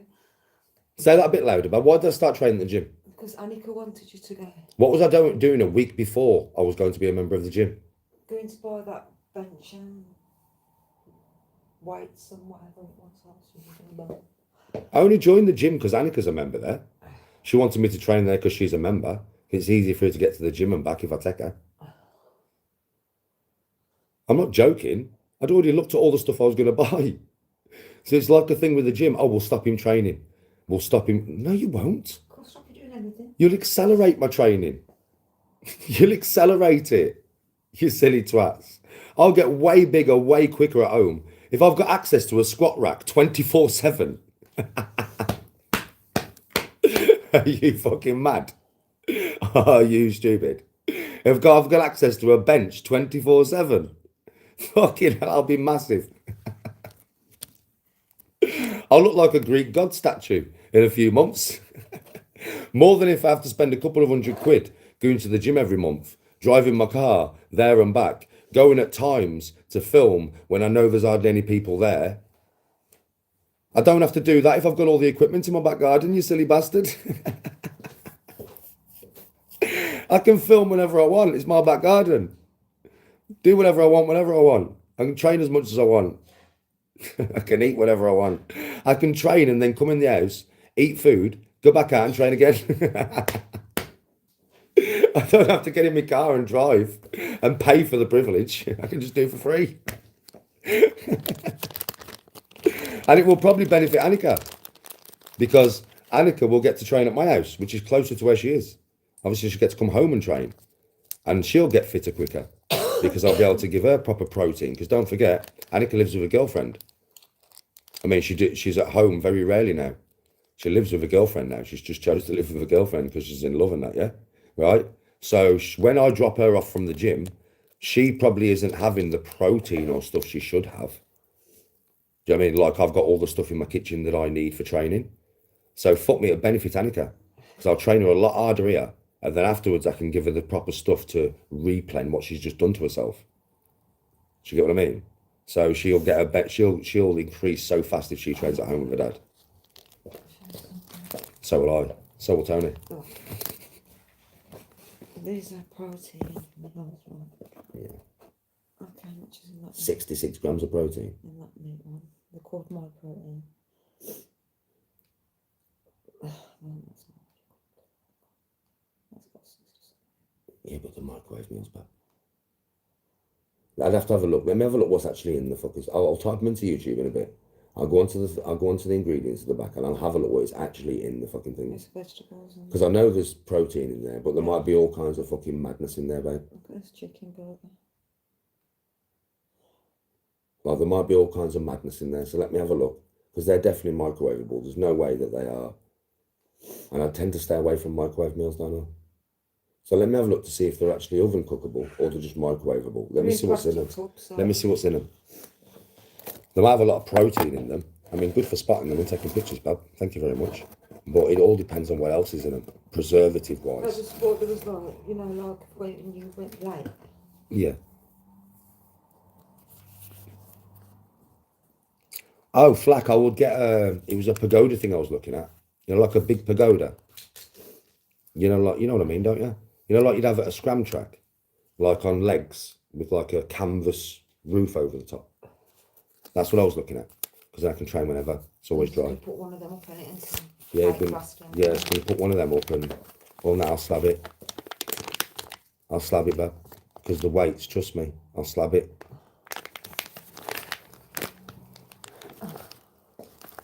Yeah, like a gazebo kind of thing, yeah. A gazebo, yeah. A gazebo. Thank you for finding the word for me.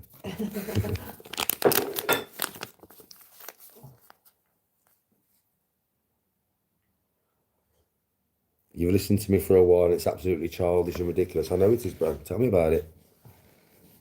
How childish and ridiculous. I never get involved in anybody's personal life or even try to, you know. Look at the time we went shopping in the phone. Yeah, look at shop. look at the other day when we went shopping and they phoned the shop. Do you know what I mean? Jesus fucking Christ, man. Childish and ridiculous. Proper. All comes from Hedges channel as well. All comes from Hedgehog's channel, All bro. clipping it saying it was Asda. Yeah, we're all clipping it saying it was Asda. It's not even Asda. We was in Home Bargains. We was in Home Bargains. We were in Asda.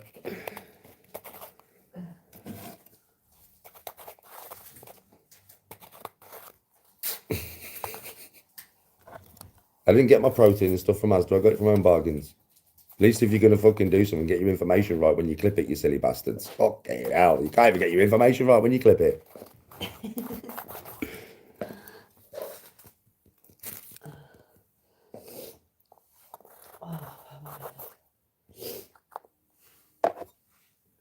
If the weather stays alright, you're not that good on Thursday. I could, mate, babe, I could really do with getting on the course, I'll be honest with you. We'll see what the weather's saying. You know what the English weather's like. It don't change. It could change tomorrow. We could have pure sunshine and 37 degrees from now till the end of time. And we could have snow tonight, sleet tomorrow, rain the next day, rain the next day, rain the next day, sleet the next day, snow the next day, till the end of time. I can't even judge the weather nowadays, babe. Afternoon, Mr. Hustle. You know yourself, bro. Do you know when you're outside and you're training, it's actually better for you because obviously you're in the fresh air, right? So, like, being cold training is better, bro, I think. I prefer to be cold when I start training or be in a cold atmosphere than I do being in a hot one. I fucking hate being in a hot atmosphere when I'm training, bro. I get all stuffy in there. I feel like, you know what I mean? I feel like, I swear, I get all like, I get all claustrophobic and that, man, when it's too hot and I'm training. I don't like it. Do you know what I mean? So I actually prefer it in the cold, bro. I always have. That's why I go running so much in the winter. Most people don't really go running much in the winter, in the rain and stuff. I mean, I run in the rain and that, right? I don't mind the cold. The cold doesn't bother me. I don't like it too hot. You can't cool down. That's the thing. When it's cold, you can always warm yourself up in some way, shape or form, right? When it's too hot, you can't cool down, can you? You ready for one of these anyway, have you? Because Liam lost his yesterday. No.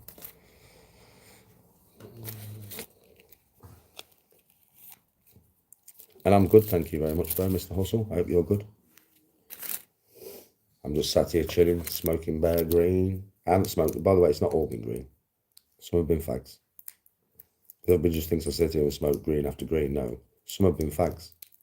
I do the same thing with my fags. I put my tobacco on my tin and I scrape it off and then I smoke a fag. So sometimes I'm smoking a fag, sometimes I'm smoking green. It's not always green.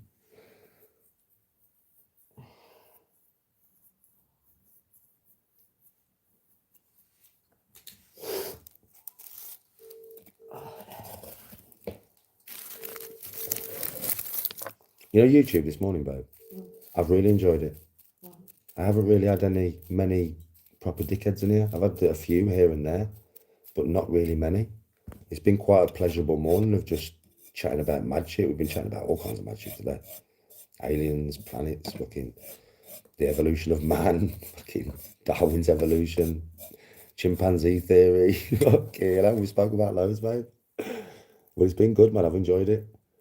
People have come in as well today, and I think a lot of people have realised, like, I've enjoyed it because we've had a debate. So a few people have been debating with me, you know. They don't necessarily agree with what I'm saying or whatever, which is fine, but they've done it in a way that has been respectful. So I've enjoyed it. You know, I like debate, don't I? I love it. It's one of my favourite things in the world. Yeah. And it's been very healthy, the debate today, babe. Well, everyone has different opinions. They could get blocked for a different opinion. No. You could get blocked for a difference of opinion. No, that's not the way my channel works. At all. You're definitely allowed a difference of opinion. I think that's the thing. I just always say to people, it's how it's delivered. You know, like, you can say things in different ways. So a bit like this. This is Flack. You're the last person in comments that I can. So I'm not picking on you. So this is. I don't mean no offense when I do this. I'm just going to produce something in two different ways to show you, everybody in the audience, how it works. So I'm sorry about this, Flack. Mr. Hustle says hello, but it's just you're the last person that I saw. So Flack, this is no offense. Yo, Flack, you're a fucking dickhead, bruv. Right? Now, if I actually said that to you in that way, you would take offense, Flack, right? If you said something in chat and then I responded like that with those words, with my eyes and everything, you'd take offense, right? But if you said something in chat and I was like, yo, Flack, you dickhead, you would take no offense, would you? That is a perfect example there of two things being said that are exactly the same, but in two different ways that have two different meanings. Do you know what I mean? So when you come in chat, you can disagree with me, but if you come in, you're like, yo, Danny, you're a fucking dickhead, man. I don't agree with what you just said. You're a fucking plum. Or you come in and you say, yo, Danny, I don't necessarily agree with what you've just said, yeah? Can you explain it further? This is my point of view. Do you get what I mean? Do you understand what I'm saying? There's different ways of saying things. And I think today people have realised we can disagree with Danny. We can have a debate with Danny if it's done healthily. Healthy debate. Have the biscuits to try. Oh, thank you, sweetheart. They look nuts. And I think some people have realised that today. Some people have been a bit shocked as well with how I've responded to people disagreeing with me. They've realised that I'll respond in such a positive way because healthy debate is always good. We learn new things, including me. I'm always learning new stuff from you lot. Same as you're always learning new stuff from me. No, but you know something though, Jake? I'm good at it. This is the thing what people don't understand. I have been doing this a long time. So I have like something that my brain's developed, okay? So do you know when you type something, my brain can actually, right, configure it in a way that if you was in front of me, I know how it would sound. Do you understand what I'm saying? I don't know why my brain can do that, but don't forget I've been doing this for a long time.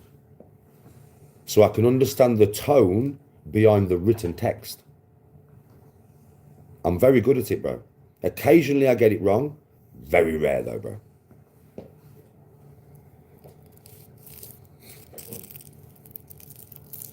I have strong willpower when it comes to everything apart from cannabis. I would say nicotine, to be honest. There's probably more nicotine than the cannabis, you know. I would imagine. It's definitely a bit of both.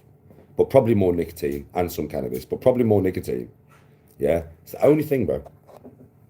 But that is because it's tied to something that I'm scared of. I smoke it because there's something that will happen in my belief if I don't. And I don't want it to happen. So I'm smoking it really as a preventative measure. Really. Because I know, what in my mind, 100% guaranteed, and Tony probably knows this, with the amount of stress that I get every day, if I didn't smoke this, I would go fucking schizophrenic to the point where I would get in my car and I would go and do something bad. And I would get locked up for a long time. And that is very much within me. And that is the truth. This keeps that away. It's a preventative measure, bro. If I had a life that was less filled with stress and hate, yeah, then it may be different. But while my life is filled with what it is now, even though I'm so positive, and I'm trying to be so positive, I get so much negativity. Negativity that would make anybody lose their mind. Believe me. There is nobody, I've said this is the truth. There is nobody on the dark side of social media that could suffer what I suffer for one day. The hate. Believe me. Not without it affecting their mental state to a point where they break and they do something stupid themselves. They either implode or they explode. I will not let that happen. And this is very preventative. That's the truth.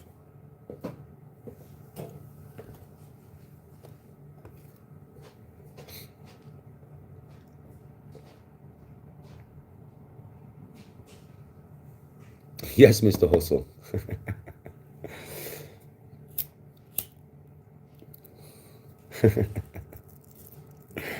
Well, I'm probably going to be changing channel again soon. So I'll have to build that channel up again, won't I? But that'll probably be the last time I change. So, but it'll be going back to my old channel. So there's already a lot of subscribers on there. But we'll see how many of them subscribers come back once they get the notifications, right?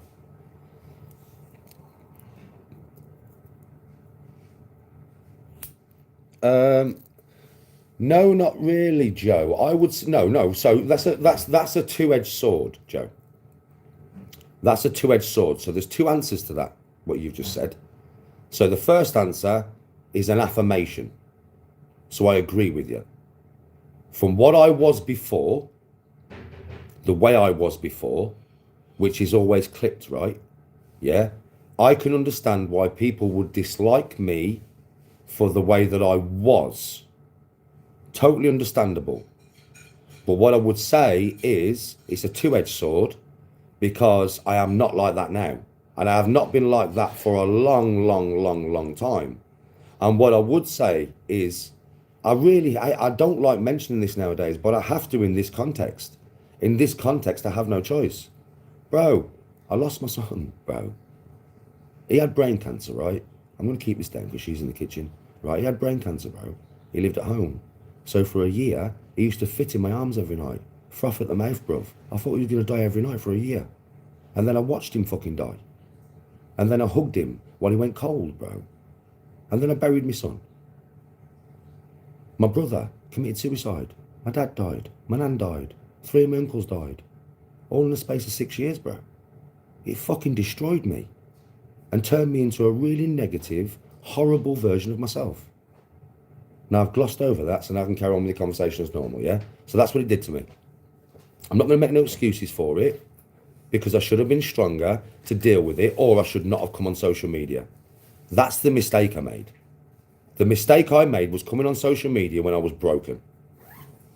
I was easy to poke. I was irrational. I was never thinking straight. I was angry and rage-filled all the fucking time. That was my mistake. But I can't go back and change it, brother.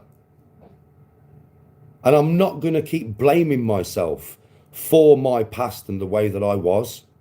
I refuse to do that because I'm a good man now. I am a very good man. I'm not the best man. I'm not perfect or anything, but I am a good fucking man in so many ways, man. And I've done it myself. Nobody's done this for me. I've done this through the want and the need to change. So if people want to hold my pain and my grief and my agony against me, more fool you, because I would never hold it against you. That kind of pain and that kind of grief can fuck somebody up for life. At least I've sorted myself out. I still live with it every day, but I deal with it in a different way. Me, if anybody else had gone through my journey on social media, in front of my very eyes, I would be nothing but supportive to that man. I would see the pain. I would recognise the pain. And my humanity would take over. My humanity would just take over. My compassion, my empathy would take over. And I'd be cheering him on like a fucking cheerleader. I'd be in all of his lives. I'd be commenting on every video that I saw, cheering him on like a cheerleader. Because he'd done so well. Not here. No. You all want to just try and bury me back in darkness. You all want the old Danny back. Where is your humanity? It doesn't exist, I don't think. To a lot of people on the dark side, to a lot of the audience, you have none. That's just the truth.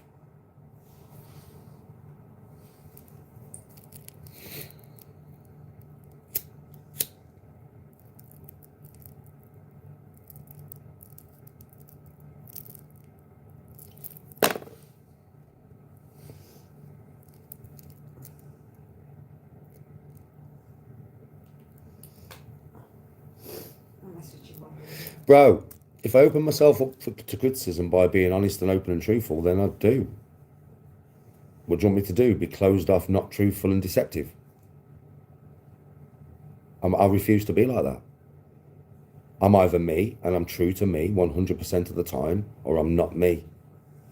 If that opens me up to criticism, so fucking be it. I'm not perfect. I'm only human, you know. I do make mistakes still.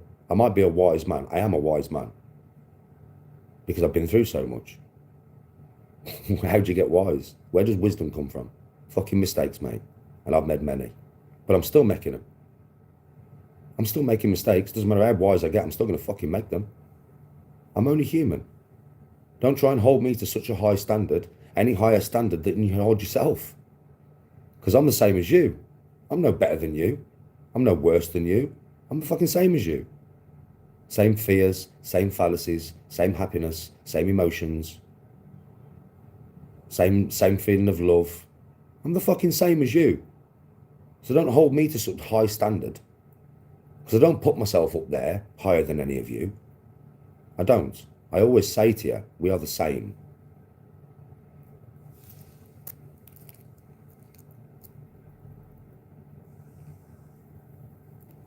They do, Alfie, I agree.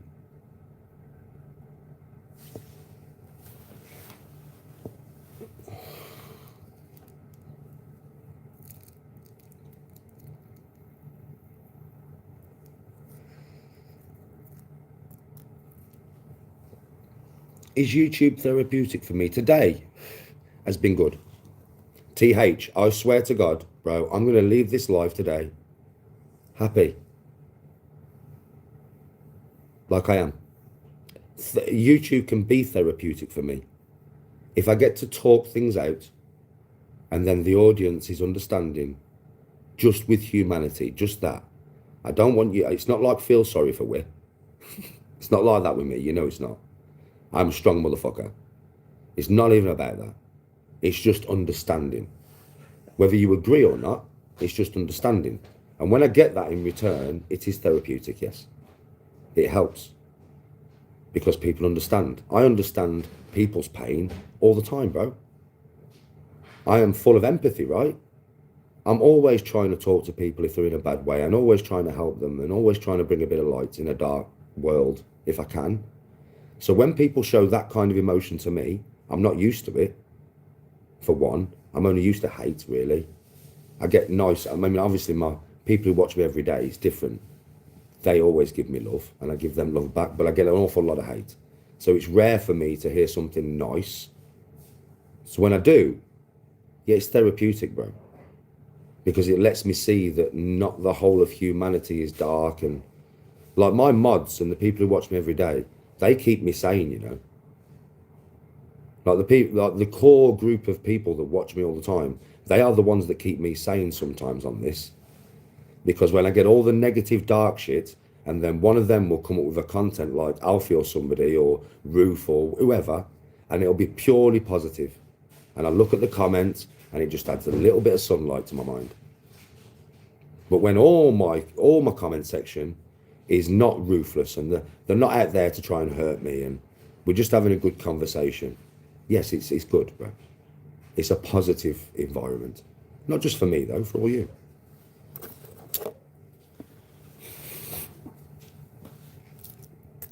Yes, super, respect.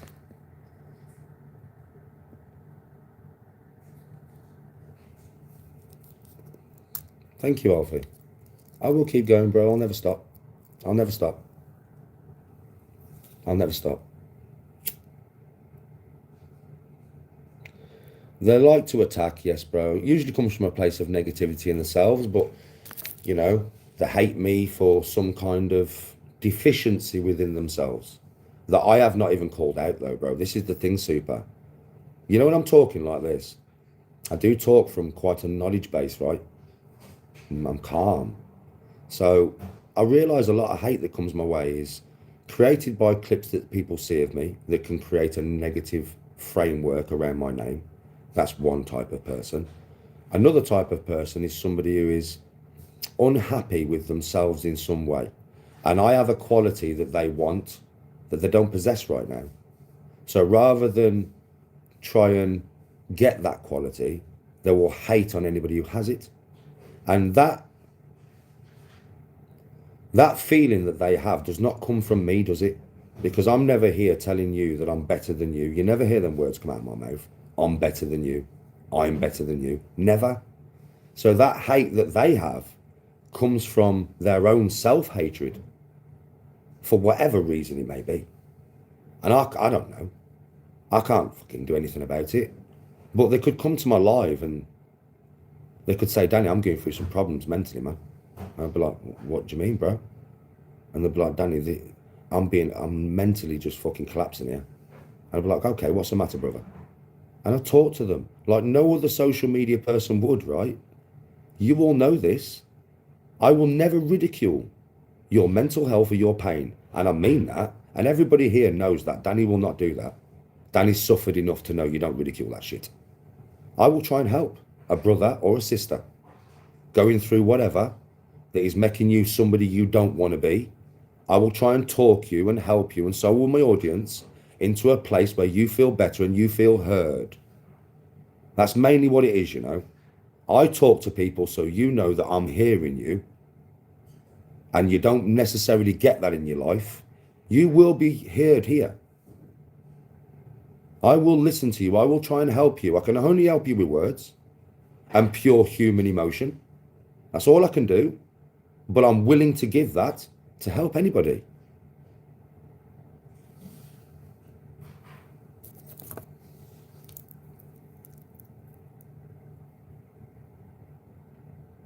Alfie, it's the way my chat is. My good people in my chat, I have a lot of good people, 50% at least, that watch me today. I've probably had a lot more, than 50%. But I always have at least 50%. And I'm telling you, Me and that audience that watch me, we are good people. And if somebody is struggling, we will band together on the live as a little team, and in chat, they will type nothing but support to you. And I will speak nothing but support to you. Because right now you're down. You need picking up. And as a group, we can do that. This is how social media can be powerful. Very powerful. My social media has done this many times. Not just me, it's my audience as well. We all work as a team on this, right? If somebody's going through a bad time, we pick them up. We all become a team. The person who's going through a bad time, they feel part of the team. And that's sometimes all it takes to turn a dark day into a bright day. A lot of people hate me, bro. Not all, Jake.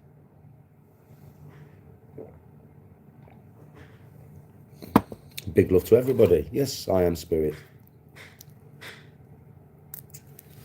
Yes, super.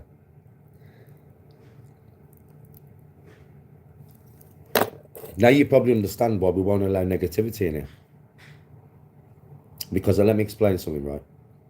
If you're going through a bad time and you're very self-conscious about talking to anybody about what you're going through, that's why you're going through a bad time. Because you feel unable to speak to anybody, right? Because you feel that you're going to be ridiculed. You feel that you're going to be made to seem so much weaker than what you are, and it's going to drag you down even further, right?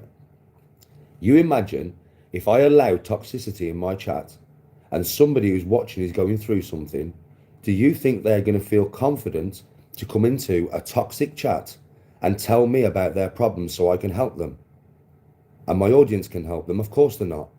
They would never feel confident to tell a toxic environment about something that's affecting them mentally. Of course not. Because they know that the audience is going to turn on them and start ridiculing them, calling them weak and all this kind of shit. This is the main reason why my audience is kept clean of this bullshit. It's not because I'm weak and I'm scared to have a banter backwards and forwards with anybody. You've heard when I roast someone. I'm good at it, right? I could sit here roasting people all day. Right? It's not that. It's not that at all. It's because I don't want that in my chat. I want my chat to be available for anybody who needs me, needs to talk to me about something that is very serious. Mental health. I'm an advocate of men and women talking to one another when they are in a place of darkness, because it's the only way that they can get out of that place. If they bottle it up and don't talk about it, it will get worse and worse and worse, to the point where they could take their fucking life. How many people commit suicide? Why? Because they're against a brick wall with no one to talk to. They're stood looking at a brick wall. They've got nobody to talk to. They've got no way out. All they can see is darkness around them. So many social media people could save so many fucking lives if they just made themselves available emotionally to the public that watch them and pay the fucking bills.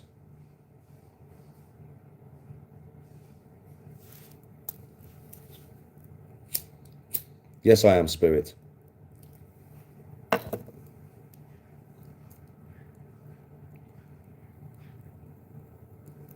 I've said this before. Listen, you ain't a number to me.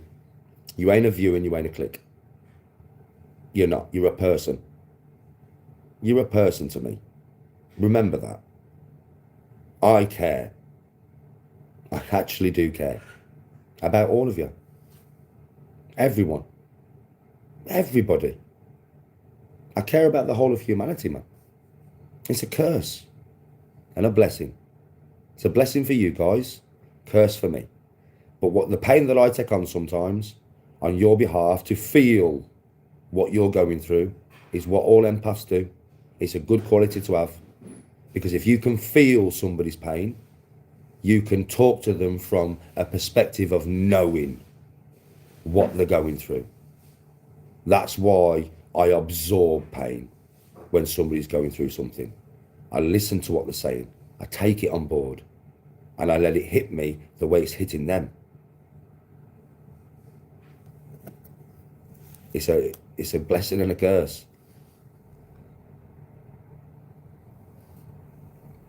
Laughing giant. No, they don't, Reese. I do. You've got to think like, I'm going to spend a bit of time with Tony, and then you might see me a little bit later, and I'll come on and I'll do like a singing live, because, I mean, it won't be monetized. You won't get no ads on that one. You can't monetize a singing live. And when I come on, I have so many songs that I sing, but they'll all be either love, a feeling of love. They'll be upbeat, a feeling of wanting to get up and have a dance and sing along. Yeah, or they'll be positive, where they just make you feel really positive. That's the emotions of what I sing. People say, why do I sing these songs? Why don't I sing no rap or anything like that? Because it doesn't have the right emotion. I don't want to bring that emotion to my audience. What I want to bring to my audience is a feeling of love, happiness, joy, and positivity. And all the music I sing contains one or all of those things.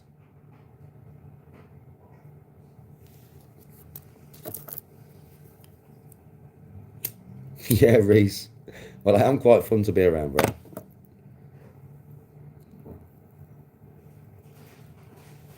I am super, correct. You are correct.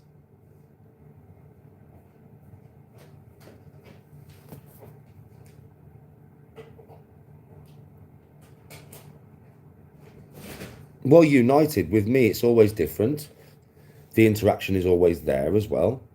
Like, I'm not like most creators. I interact a lot more with you guys, don't I, United? All the time. I interact with you. I listen to you, bro. When I'm talking like this, I'm not looking at chat, but you all know that. You've been watching me for a long time. So you wait till I stop talking, and then you type what you want, and I read it, I absorb it, I pay attention to what you're saying, and then I'll have a conversation with you, like we would if we was face to face. Yes, Kingy. I think that's what it is with me, right?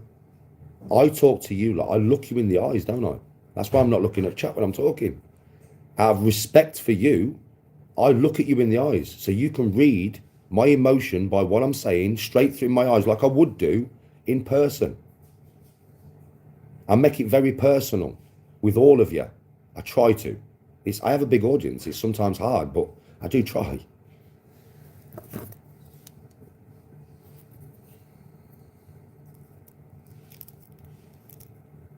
I do, Alfie. I try the most. How are you, King? Are you still on holiday? If you are, have a fucking pina colada for me, kid. Come on.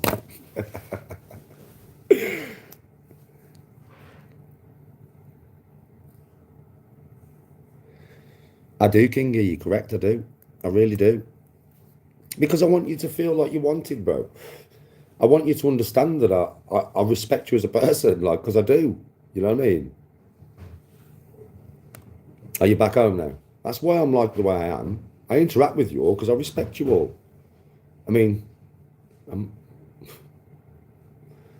I know a lot of creators, don't give a fuck, bruv. You're just a number, like I said, you're a click, you're a view, innit? That's not the way that I am.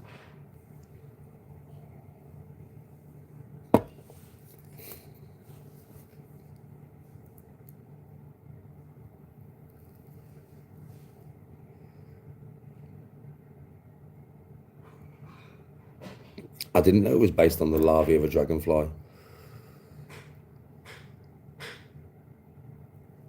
Danny G and Danny B later this year will be crazy. Dublin V2. I don't know about that, Reese. I don't know. That'll be up to Dan, bro. That'll be up to Dan. He'll contact me when he wants me to go anywhere, if he does. At the end of the day, it was mentioned, it was spoken about. But, you know, he runs all that shit, bro. That's his channel. So he does what he wants when he wants. And he'll just inform me a couple of weeks before, I would imagine.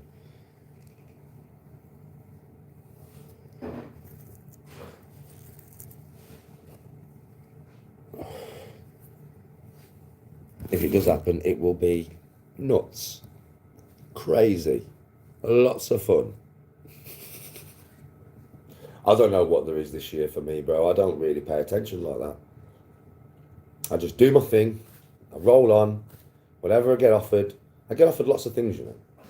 I turn lots of things down because, like I said, if it involves any kind of fucking me raging and that, I'm just like, nah. You know what I mean? But anything I get offered that involves anything that's good-spirited or fun, energetic, positive, yeah, I'm all down for that, you know.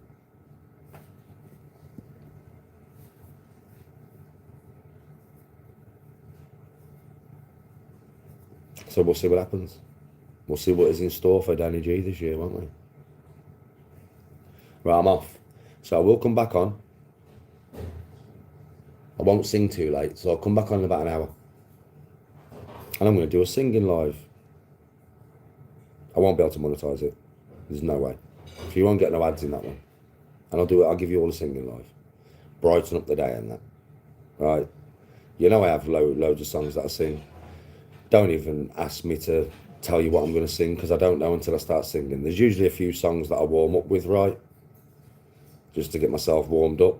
Bear in mind, just want to make a statement here. Before you come on the singing live, if there's anybody in here that's never heard me sing before, right? I just want to make something very clear, that I have to make very clear. I am not a singer.